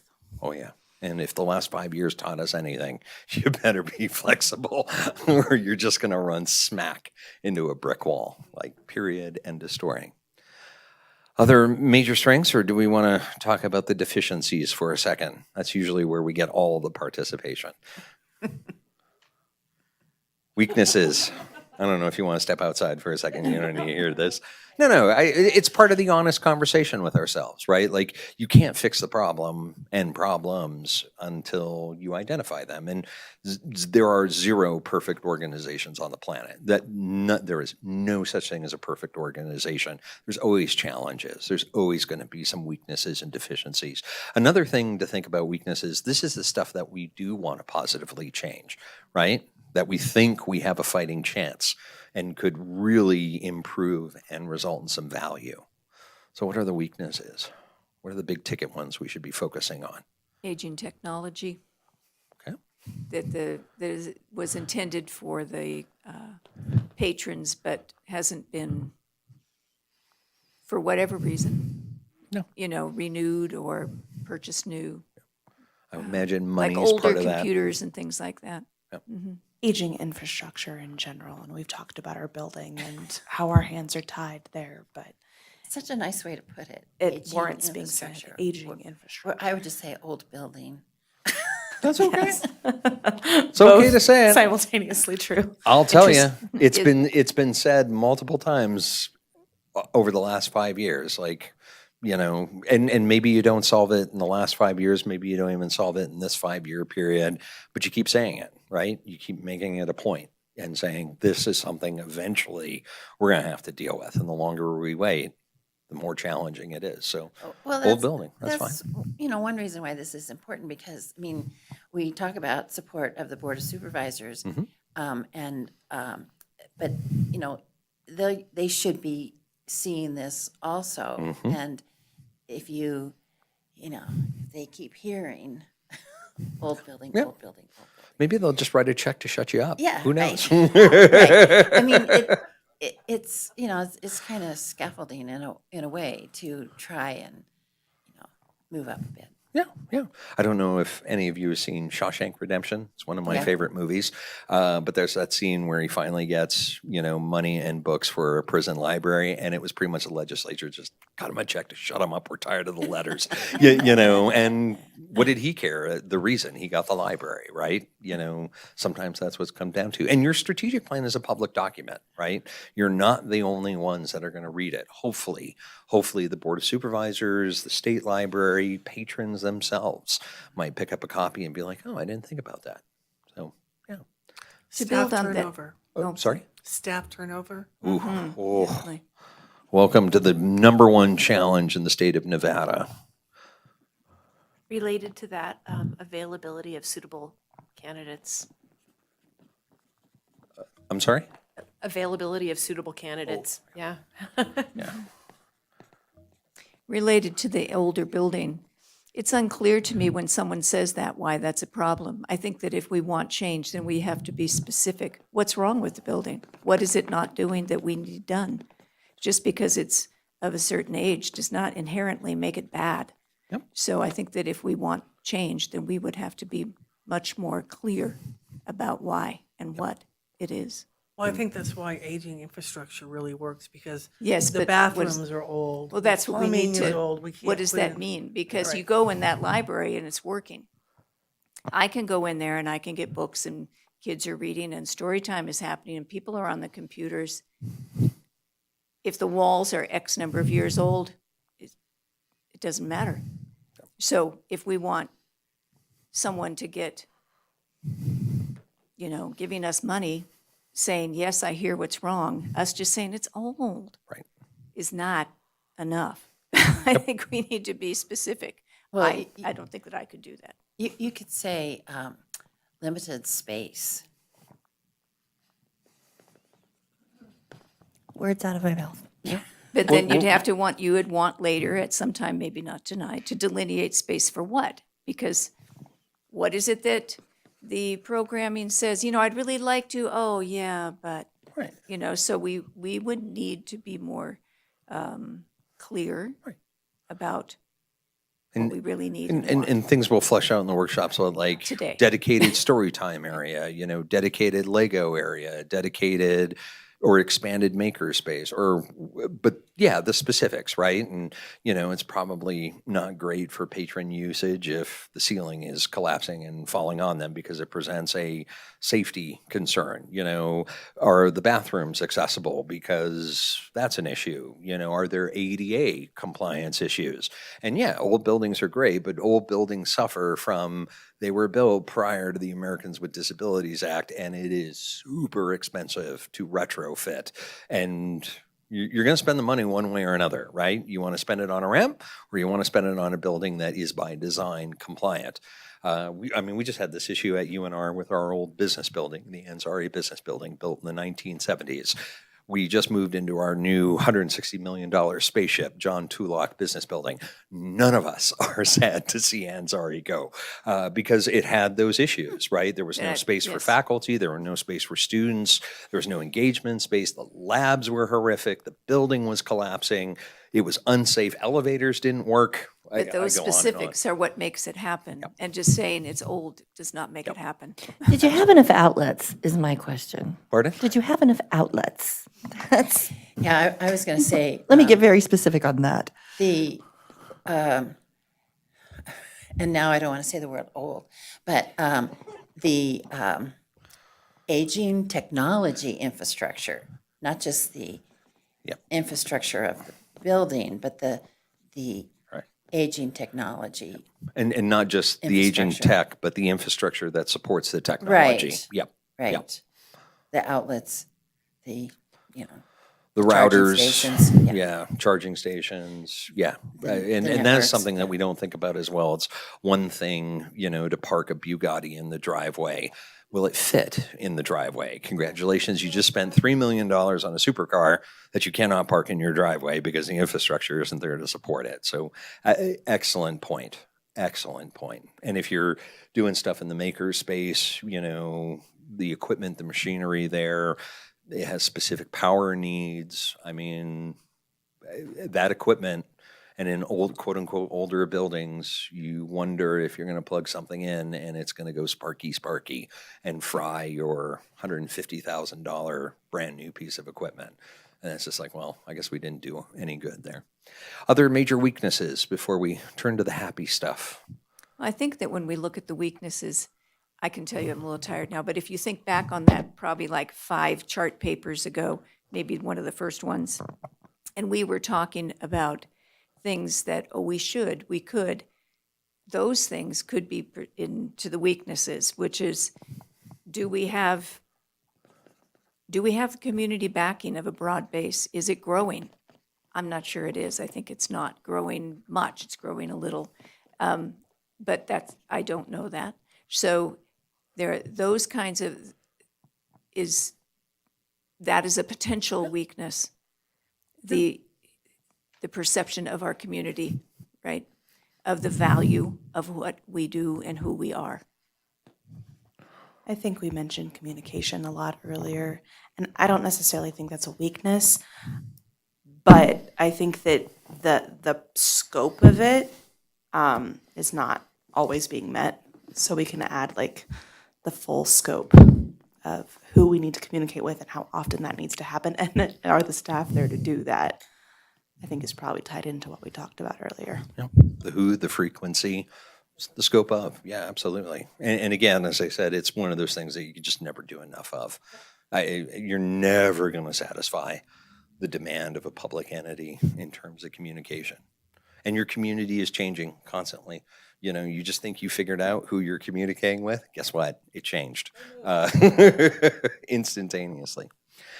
Other major weaknesses before we wrap up or go on to opportunities? We're in the home stretch, I promise. We only got- So, I had just read this, and don't quote me exactly where I read it, but Carson City is now considered by Carson City, the powers that be. This is a retirement community. It's turning into, we are growing, but we're growing into a retirement community, which may not prompt the city managers to want to give us more money. It's not like,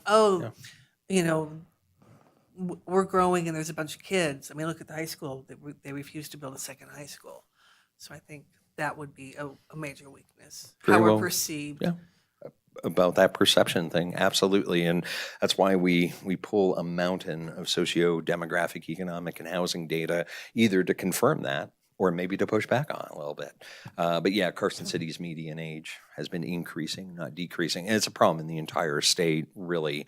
Nevada's median age continues to grow, which is why we have massive workforce shortages right now. Just more and more of the population moving into retirement.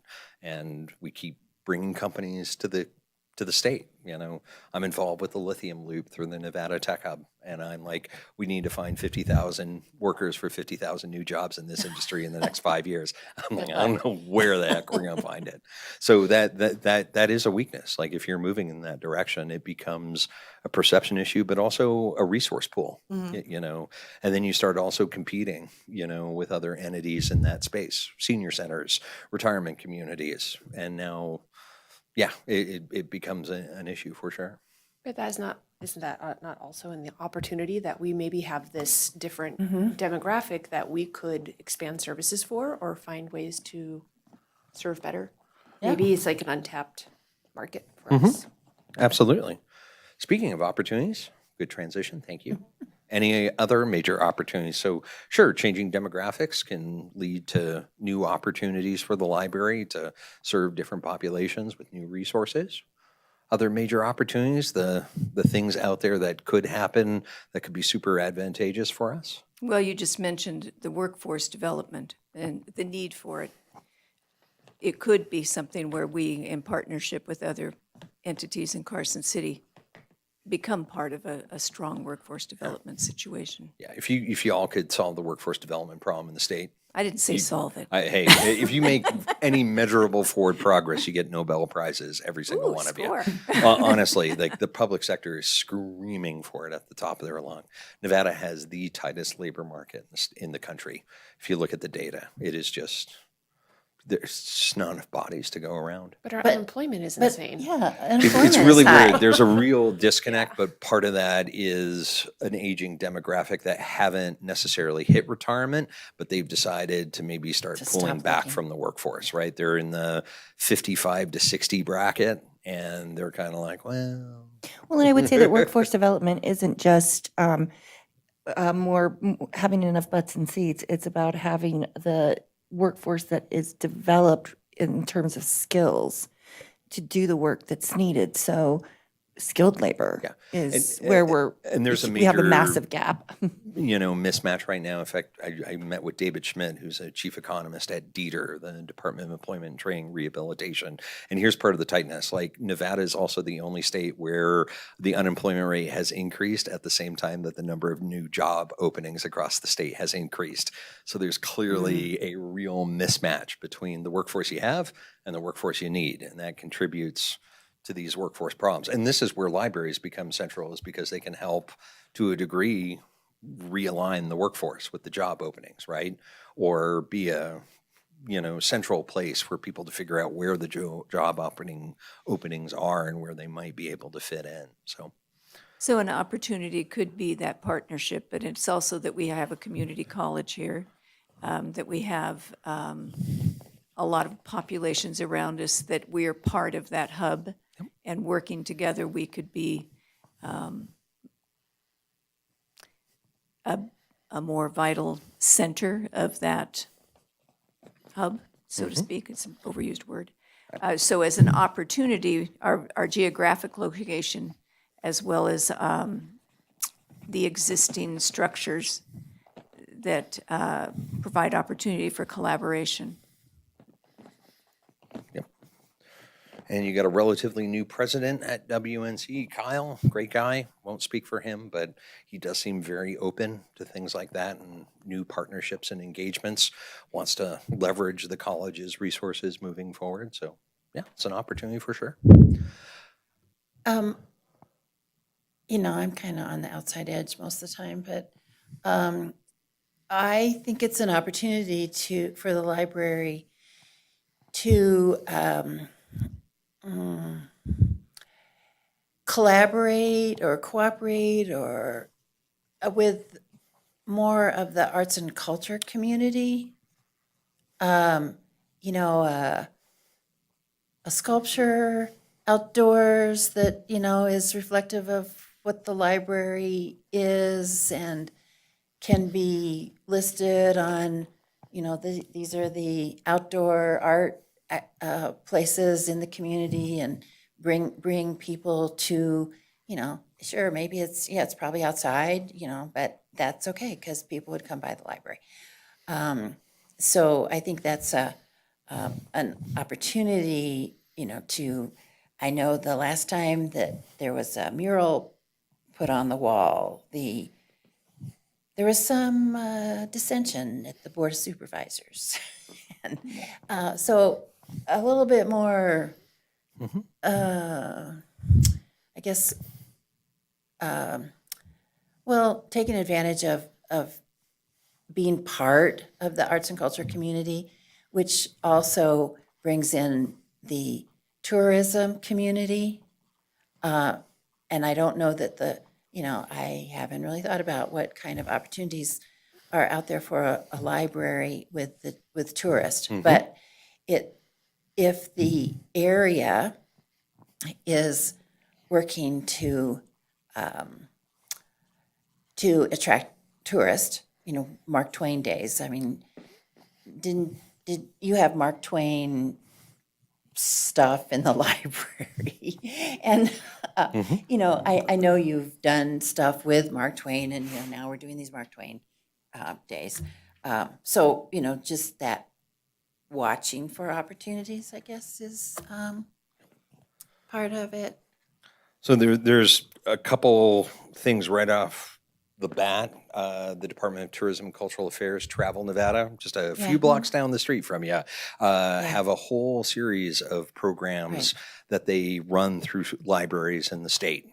So does the Nevada Division of Outdoor Recreation and your Main Street program, the Carson City Main Street program, all within that space. Nevada Arts Council. Nevada Arts Council, A part of bigger the emphasis on the DGCA. history. Yep. You And know. Well, it doesn't have to be bigger emphasis on the history. Well, definitely note it. And again, we talked about like, you know, larger. the oral history piece, you know, in the library taking on a leadership role of the history of this community through oral history. And, you know, the people that do the oral history are in the arts and culture space. You know, that's, I can't remember her name. She's been at UNR for like 500 years, and she would kill me for saying 500 years. But like, she's done oral history projects on like 1,500 prominent Nevadans, some that you would never know until you hear their story, and they're like, "Oh my God, they built the state." Are you talking about Gail Marie? It's not Gail. No, it's not. It's not Gail, because she's done a little bit of that too. She's We're done a getting lot in of the that weeds too. now. It's just, it's the end of the day for me. My mind's Absolutely. blanking. So other major opportunities. That's all good though. And there are real partners in that space. You don't have to do the heavy lifting. Other opportunities before we talk about threats quickly. Well, We're in one the other home thing stretch. was the Friends of the Carson City Library.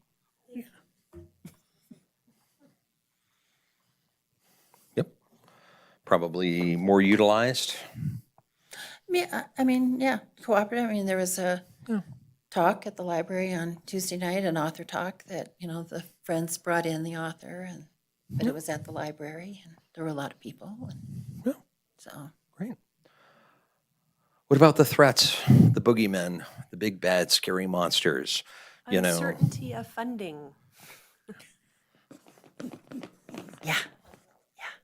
political instability.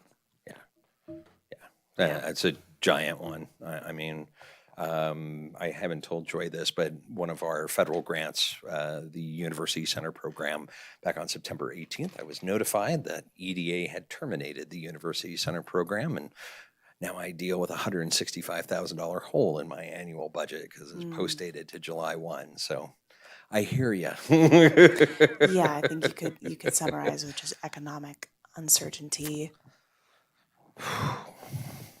Demographic uncertainty goes along with that because, you know, we've kind of identified that there's a strength that we have this variety of patrons, but that can very quickly change depending on, you know, the whole workforce thing that we also just discussed.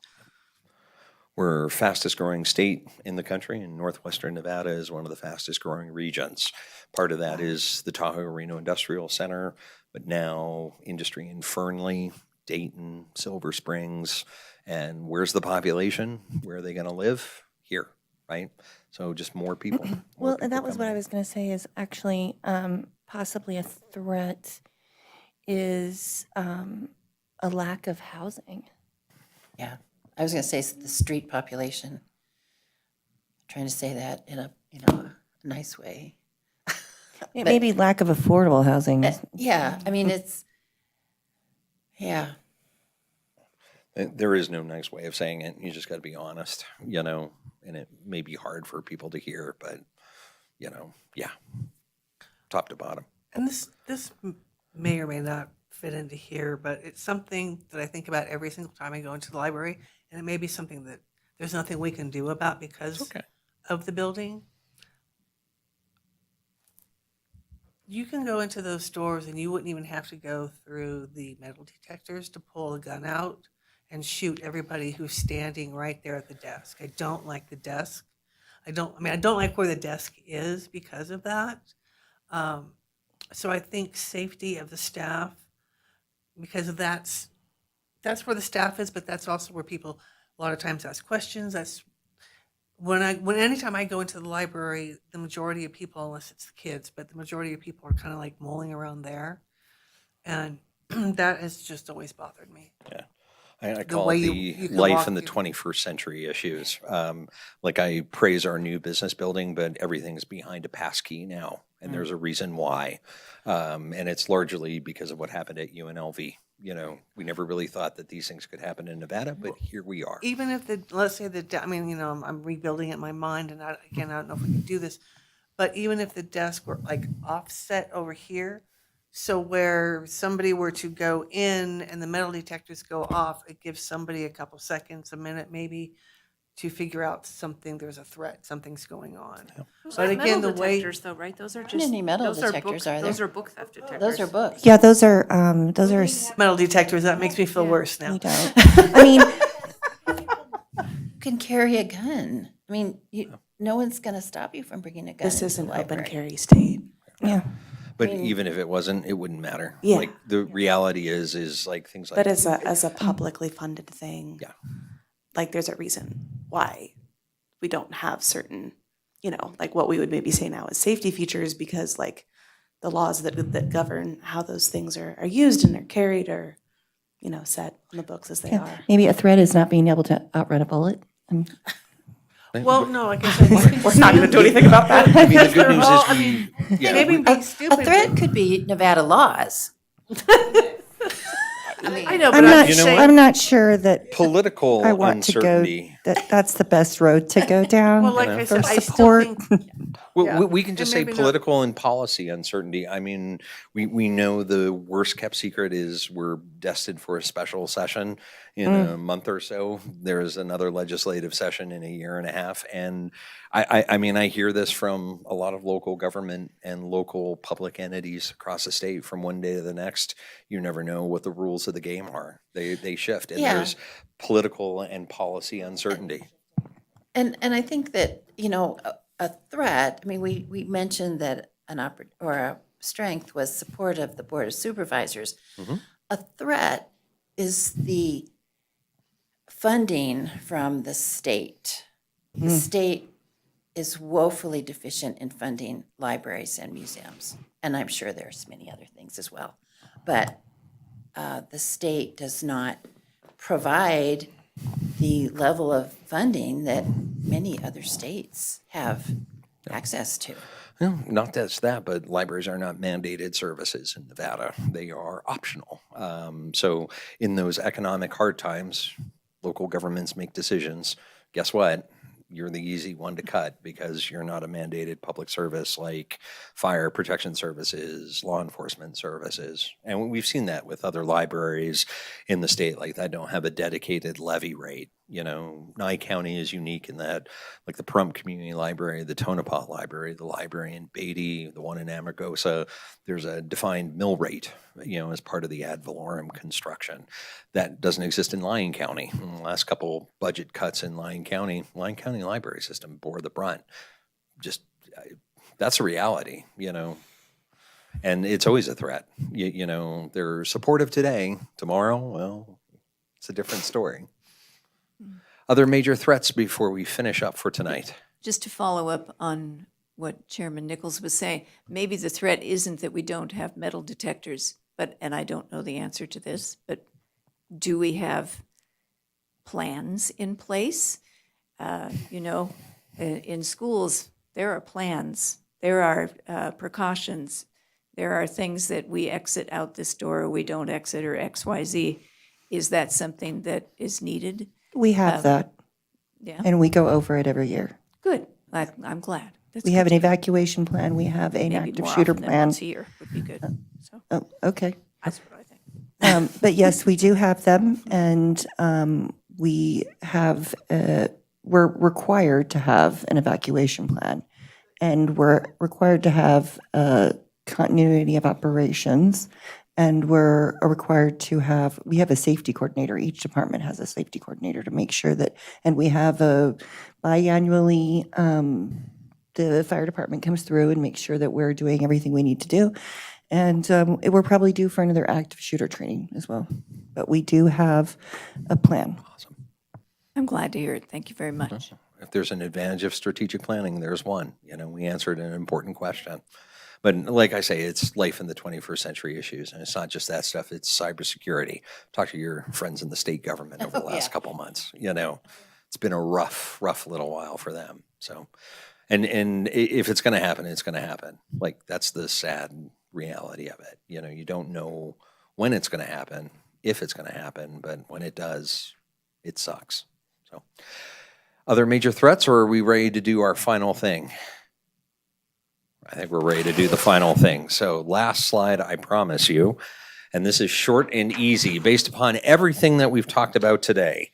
And again, this is going to be stuff that shifts a little bit when we get into the workshops. But,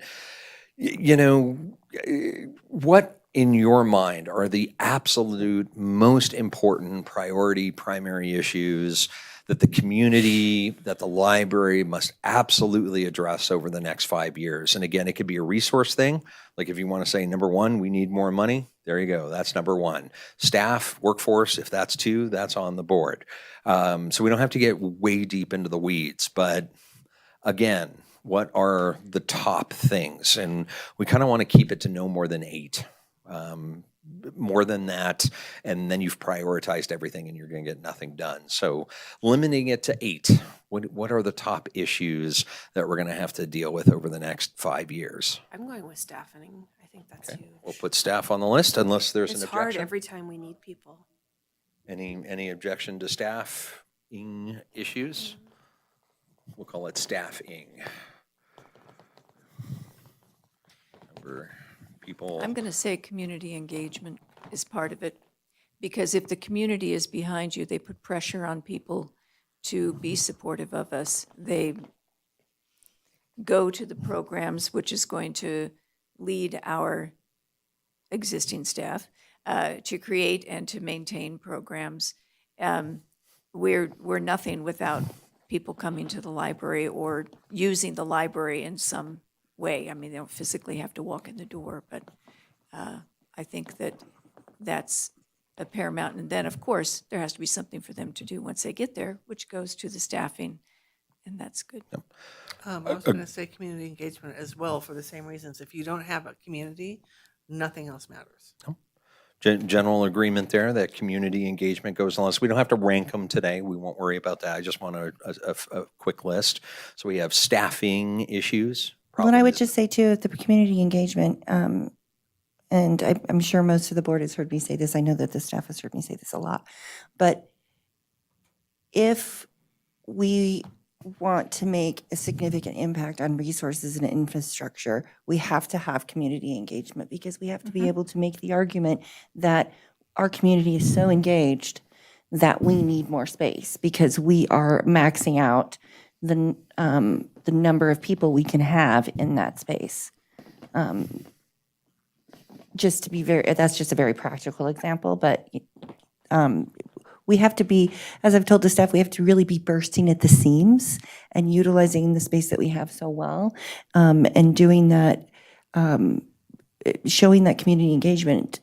If we can show that we're using the space that we have well, but we're just so great that, and our community is so engaged that we need a new building. Yeah, we're turning people away because we can't fit them in the Right, building. yeah. What a great problem that would be, right? You know, Well, and what a great argument that would be in saying we don't have enough space. I love it. I think that goes along with programming and activities as well. You know, if you have, you know, continuing the great programming that is available, but increasing it so that you can get, you know, like people wanting more sessions or wanting more story hours. And, you know, it all kind of goes together, but the high-quality programming and activities, I think is important also. I think that probably dovetails nicely into some of the things that you were talking about earlier is the literacy side, right? Like it's the programs, the activities, the resources, the services, the collection, right? Yeah, That I'd really really love to serves the see, literacy needs. like, as part of the strategic plan, like a plan for how we engage with, define, and promote literacy. It came up enough during our discussion today. It seems like it weaves through everything else, but that seems important. I think diversifying funding, I'm not sure how we do that, but just so that all our eggs aren't in too few baskets. Can I say increase funding as well? Diversify Yeah. and increase? I mean, we'd love to increase it, but I certainly think we want to be sure we have a variety of, so if something, if one card goes, the whole house doesn't go down. Well, yeah, I mean, you have to maintain stable funding is definitely, But we certainly saw it during the pandemic and the subsequent recession. Like if you are a one-trick pony on your revenue sources, you are really rolling the dice because it can evaporate immediately. And Right. that was the lesson of the Great Recession on how dependent that this region had become on property tax revenue from residential single-family units and sales. And when the foreclosure rate hit 30%, it was like, we are screwed because our one revenue source is now completely in the tank. And that's not ancient history. Like that was just a little while ago. So diversify. And we've seen increase that would be nice. happen with libraries across the state and across the nation with the threat of the Institute for Museum and Library Services not getting funding through the executive budget. They did get a 11th hour stay for the 2026 budget, or fiscal 26 budget, but we are not heavily reliant upon federal funding. So we can keep trucking and doing what we're doing because I don't know that we diversified so much as we're conservative, fiscally conservative, but also kind of saw the train coming down the tracks that there may not be all that federal funding, and so we ought not be terribly reliant on it.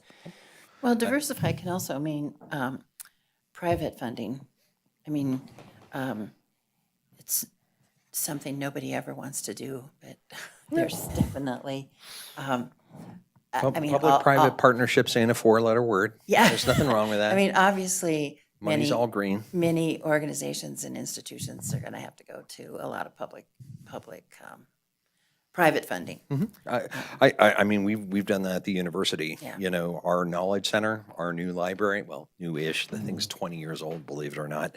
I mean, it's the IGT Matheson Knowledge Center. There's a reason why IGT's name is first. They wrote a big check. And without it, we could not have built that facility, period, end of story.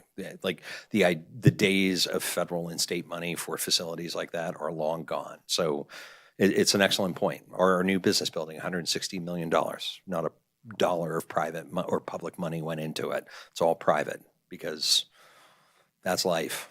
So And that dovetails into contingency and resiliency issues.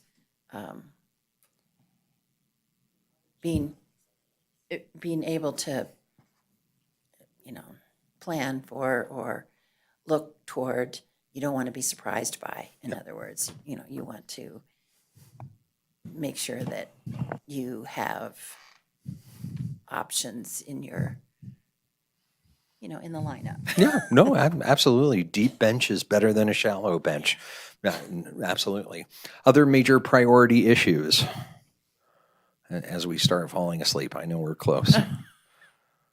I mean, we got staffing, community engagement, programs, activities, promoting literacy is kind of a big topic area, diversify and increase the money tied to contingency resiliency. Is that the big ticket stuff? Well, I mean, we did talk about literacy, but also lifelong learning.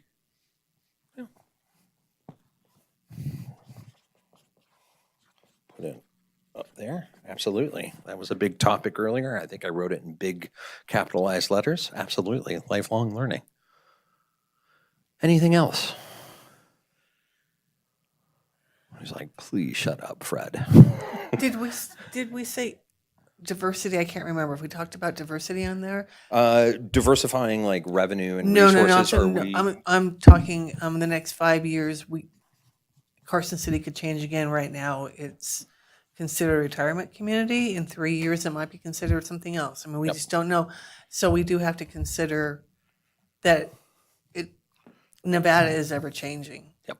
Yeah. Changing demographics. I mean, and everything that goes with it. Absolutely. And it's rapid. It's so fast. Like you're going to spend time, money, and effort to get where you need to be today. And then as soon as you're ready to roll it out, it's moved. The target's moved again. You're like, why did I even bother? But you have to deal with it. Is that it? Is that the list? Again, this is not the last time you're going to have an opportunity to influence this list. I just wanted to get this conversation going tonight as we continue the strategic planning process. Feeling pretty good about what we've done? All right, we'll move it to the last slide. I will say thank you very much for the work that you've done tonight. Again, much more to come in the coming months as we continue the strategic planning process. So thank you. Thank you, Thank Dr. you. Steinman. As always, a pleasure. Thank you. We really appreciate you being here. Okay, let's move on back to item number 6B. Let's do trustees' reports, announcements, or requests for information. Well, I got to experience the makerspace. I had a nice time in there on the 3D printer. It was great instruction, and I really appreciated that. Thank you, as well as my tour.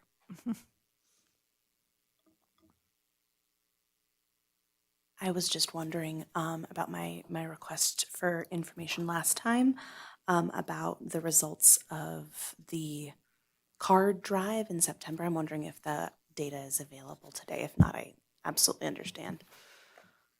We talked about that, and I said let's not because we're having Dr. Steinman, and it was going to take up all of our Understood. time. Yeah, can you repeat for me what it was that we? Yes, I requested last meeting to hear the results, the totals of the membership drive for our Remember the library new cards. cards and the users? Oh yeah, from During September. during the library card Yes. sign up. Yeah, I can get those numbers for you next time. Sure. That'd be great. Thank you.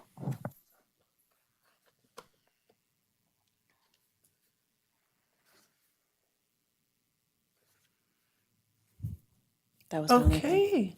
Well, thank you, and thanks for the reminder. Yeah. Okay, well, let's move on then to item number 7, public comment. I don't see any public here, so how about we move on to item number 8, and we are adjourned.